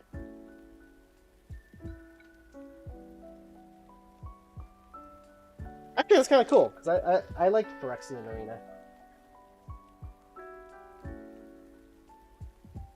Comes with a fun dice. Wait, this dice looks cool. Neat. Foundations looks like a pretty cool set. It's definitely an improvement from the core sets. I was around when they introduced, like, they were doing like editions. So there was like 5th edition, 6th, or was it like 4th edition, 5th edition, and 6th edition, and then I think 7th edition was the last edition, and then they started doing like core sets, like 2010 core sets, that kind of thing. Now I believe Foundations is kind of in that same vein. However, the Foundation cards seem to just be better overall. So I'm very happy to see that. We will kind of be speeding through these as well a little bit. Mocking Sprite, Helpful Hunter. Oh, he's cute. Goblin Surprise. That goblin looks... That taller one looks menacing. We got Stab. Oh, I love Stab. I love this. 1 mana, -2, -2. Easy. Easy. Garland Canopy. Fleeting Distraction. Gold Vein Pick. Elvish Regrower. This creature enters, return target permanent from your graveyard to your hand. Resolute Reinforcements. Flash basically comes in, gets a little soldier token. We got the Mischievous Mystic. It's just... Is he forcing those fairies to lift him? We got the... Wow, Electra Duplicate. 2 colorless and a red gets us a sorcery. Copy a token that's a... Wait. Create a token that's a copy of target creature you control, except it has haste, and at the beginning of the end step, sacrifice this token. With flashback. Alright, not too shabby. Oh! And we got Liliana of the Dreadhorde. A mythic. That's 2 colorless, 2 black mana. Gets us a 6 loyalty Liliana. With the passive ability, whenever a creature you control dies, draw a card. So card draw right away out of the box. Love it, love it. Her +2 is create a 2/2 zombie token. -4, each player sacrifices 2 creatures of their choice. Then -9, each opponent chooses a permanent they control of each permanent type and sacrifices the rest. The Dread General. And then we got Big Fin Bouncer as our foil. Windscarred Crag, and a food and treasure token. A little life land. Life type land. What I want from this is a blood... What is it? The Bloodthirsty Conqueror. That'll go in my Edgar Markov deck, and then nobody will hang out with me. Because I do have an Edgar Markov. I actually haven't built an actual deck for him yet. I keep meaning to, but I keep getting distracted by other things that I want to build. Like, other fun things I want to build. You believe! We believe! Let's go! Dazzling Angel. Oh, there's also a chance to get anime cards in this. I kind of want to get an anime card. Anime card sounds fun. Big Fin Bouncer, Evolving Wilds, as well as Terramorphic Expanse. Which, by the way, functionally, I think Terramorphic Expanse and Evolving Wilds are like literally the same card, functionally. But apparently the reason that one will show up in a set versus the other is depending on the lore of the set. Whichever fits more. Which I think is great. I think that's a good way to do that. Especially for mechanically same cards. Aetherize. Imperium Eagle. Oh! And a, I don't know what these are called, what this treatment is. An Extended Art. Reclamation Sage. 3 mana for a 2/1 elf. When this creature enters, you may destroy target artifact or enchantment. Oh! And... Hey, an Extended Art, Alicia Who Laughs at Fate! Oh, that's awesome! Oh, that's cool! 1 colorless, 1 black, and 1 red gets us a 2/2 legendary human warrior with first strike. When she attacks, put a +1/+1 counter on her. Raid, at the beginning of your end step, if you attack this turn, return target creature with mana value less than or equal to Alicia's power. From your graveyard to the battlefield. Pretty good. That's awesome. It's Tolarian Community College. It's the community college. It's where the professor is. We gotta save him. We gotta save him. Is that Ponder? No, what is this? Sphinx of Forgotten Lore.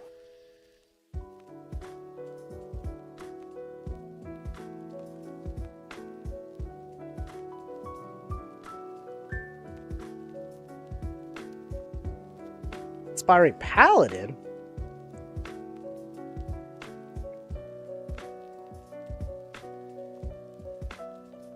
Oh, okay. 3 mana for a 3/3 knight. During your turn, this creature has first strike. During your turn, creatures you control with a +1/+1 counter also have first strike. Courageous Goblin! Go get him, little guy! 1 colorless and 1 black gets you a 2/2 Goblin. Whenever this creature attacks, while you control a creature with power 4 or greater, this creature gets +1/+0 and has menace. Aw, he believe. Hey, Marauding Blight Priest. Actually, kind of good, right? Whenever you gain life, each opponent loses 1 life. I think you can infinite with that. Pretty easy. Think twice. Ooh, I like that. Cathar Commando. Gleaming Barrier. Wardens of the Circle. That art is really good. I really like that art. Morbid. At the beginning of your end step, if a creature died this turn, choose 1. Like I said, it feels like you can combo with that Blight Priest easy. Self-reflection. Oh yeah, because in vampire decks, I have a bunch of enchantments and stuff that grant life or give life when a creature enters or leaves. Midnight Snack, same. 2 colorless and a black gets us an enchantment with Raid. At the beginning of your end step, if you attack this turn, create a food token. 2 colorless and a black mana, sacrifice this enchantment. Target opponent loses X life, where X is the amount of life you gain this turn. We got loot! It's loot! 2 colorless and 1 green gets us a 1/4 legendary beast noble. You may play an additional land on each of your turns. 4 colorless and 2 green. Look at the top 6 cards of your library. You may reveal a creature card with mana value less than or equal to the number of lands you control from among them and put it onto the battlefield. Put the rest on the bottom in a random order. Alright, loots. Damn. I like that. Twin Blade Blessing foil? The foiling looks weird, though. There's something about the foiling that looks a little bit weird. It looks like a Kamigawa land. And a spirit token. Alright, we are on our last 6 packs. Oh! We're going a little bit slower than I anticipated. My bad. The stream don't end until we pull everything. I'm going for a Magic the Gathering complete set.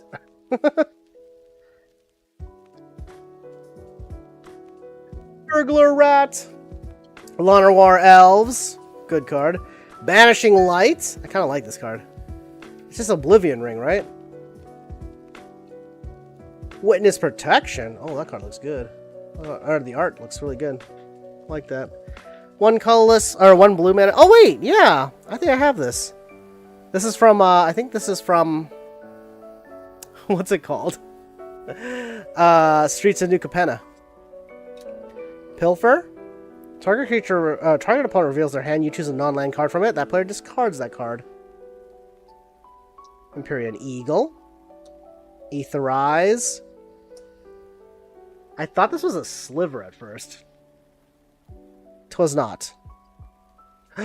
We got a bird!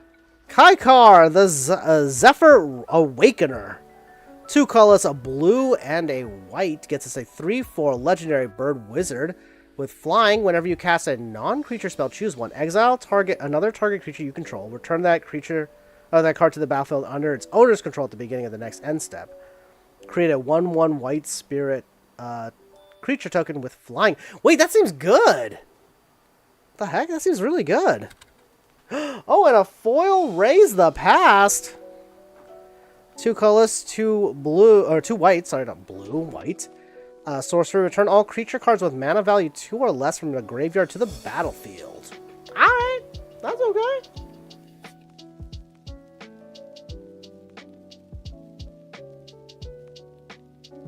I can't believe how well this is going.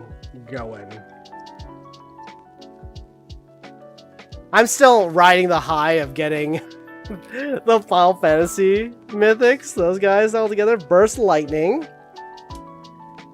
Macabre Waltz. I'm gonna kind of cut through this pretty fast. Hey, Swift, wait.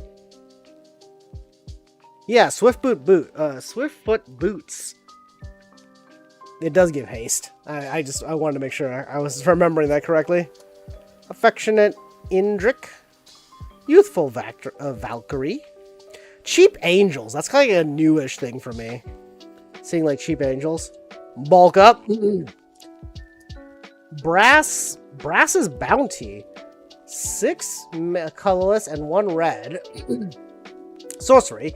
For each land you control, create a treasure token. Okay. Oh my. Giant Growth. I love this card. And a foil land. And the art card for Lothril. Blade of the Elves. We got a foil giant growth.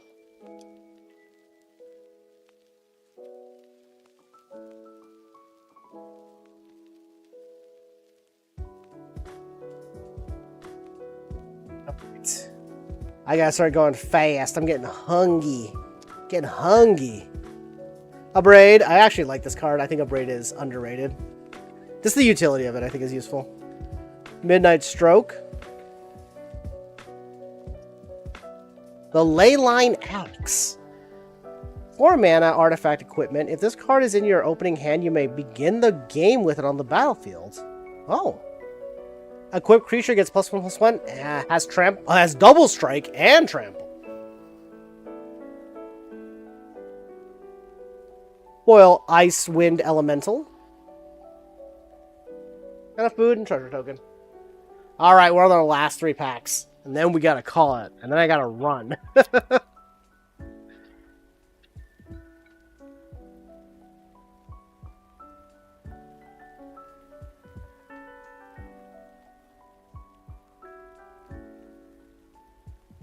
Midnight Snack. Swiftfoot Boots. Heroic Reinforcements. Preposterous Proportions! Huh. Oh! And a alternative art, Zimone, Paradox Sculptor, 2 colorless and a green and a blue gets us a 1/4 legendary human wizard. At the beginning of combat on your turn, put a +1/+1 counter on each of up to 2 target creatures you control. 1 green and blue, tap, double the number of each kind of counter on up to 2 target creatures and or artifacts you control. You know, actually, I'm into that. That's great. Rogue's Passage, foil. And a Theros. Oh, wait, no, that's not Theros. Wait, is it Theros? I see a Johnny there. I don't remember if it's Johnny's from Theros.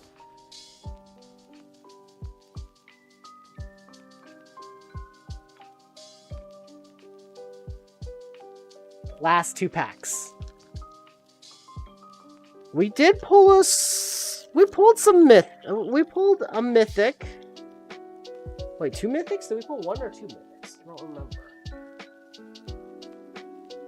I think we just pulled 1 mythic. We did get some. Oh no, we did pull 2 mythics. That's right, because we got. Yeah. I'm still kind of bummed about the top of this card. I think it got cut during the machine funny. It's hard to show here. Yeah, you see that little ding at the top? It makes me sad. Alright, Thrill of Possibility. Actually, Thrill of Possibility. Kind of like that. Or speed running. It's the Dracusilith Maw of Flame. Just a big dragon, 4 colorless and 3 red mana. Is a 7/7 legendary flying dragon. Whenever Dracusilith attacks, it deals 4 damage to any target and 3 damage to each of up to 2 other targets. Oh, okay. Kind of has that vibe that I like, which is just attack a bunch of damage, just lightning bolts and fireballs. All right, last pack. Last pack magic. Do we think it will be legendary? My hope is I would love a bloodthirsty conqueror. Or a Sire of 7 deaths. I think there's Eldrazi in this. I think. I don't know. Burst Lightning. Alright, Bulk Up.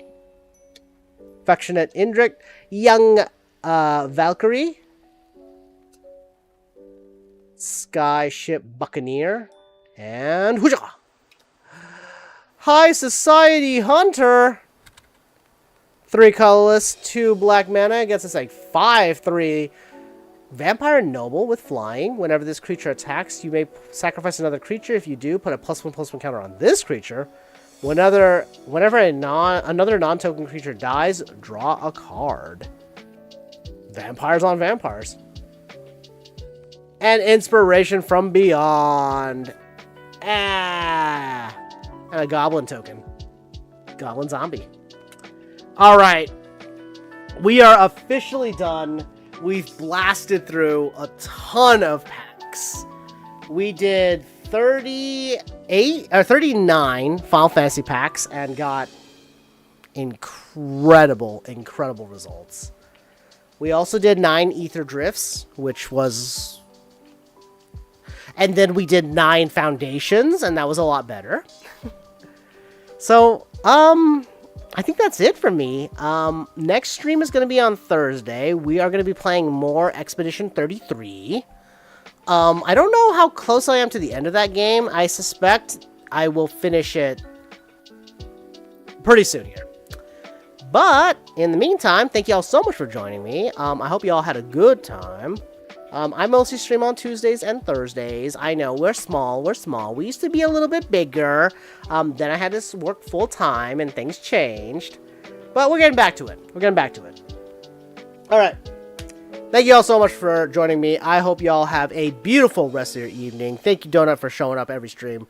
Really appreciate that. Take care, everybody. I am gonna go get dinner. And, I'm not gonna lie. I'm gonna stare at Cloud and Vivi a lot and just be like, ooh, my beautiful cards, oh boy. That's gonna be me. Alright. See y'all Thursday. Take care, everybody. Have a beautiful rest of the evening. Peace and Pokemon.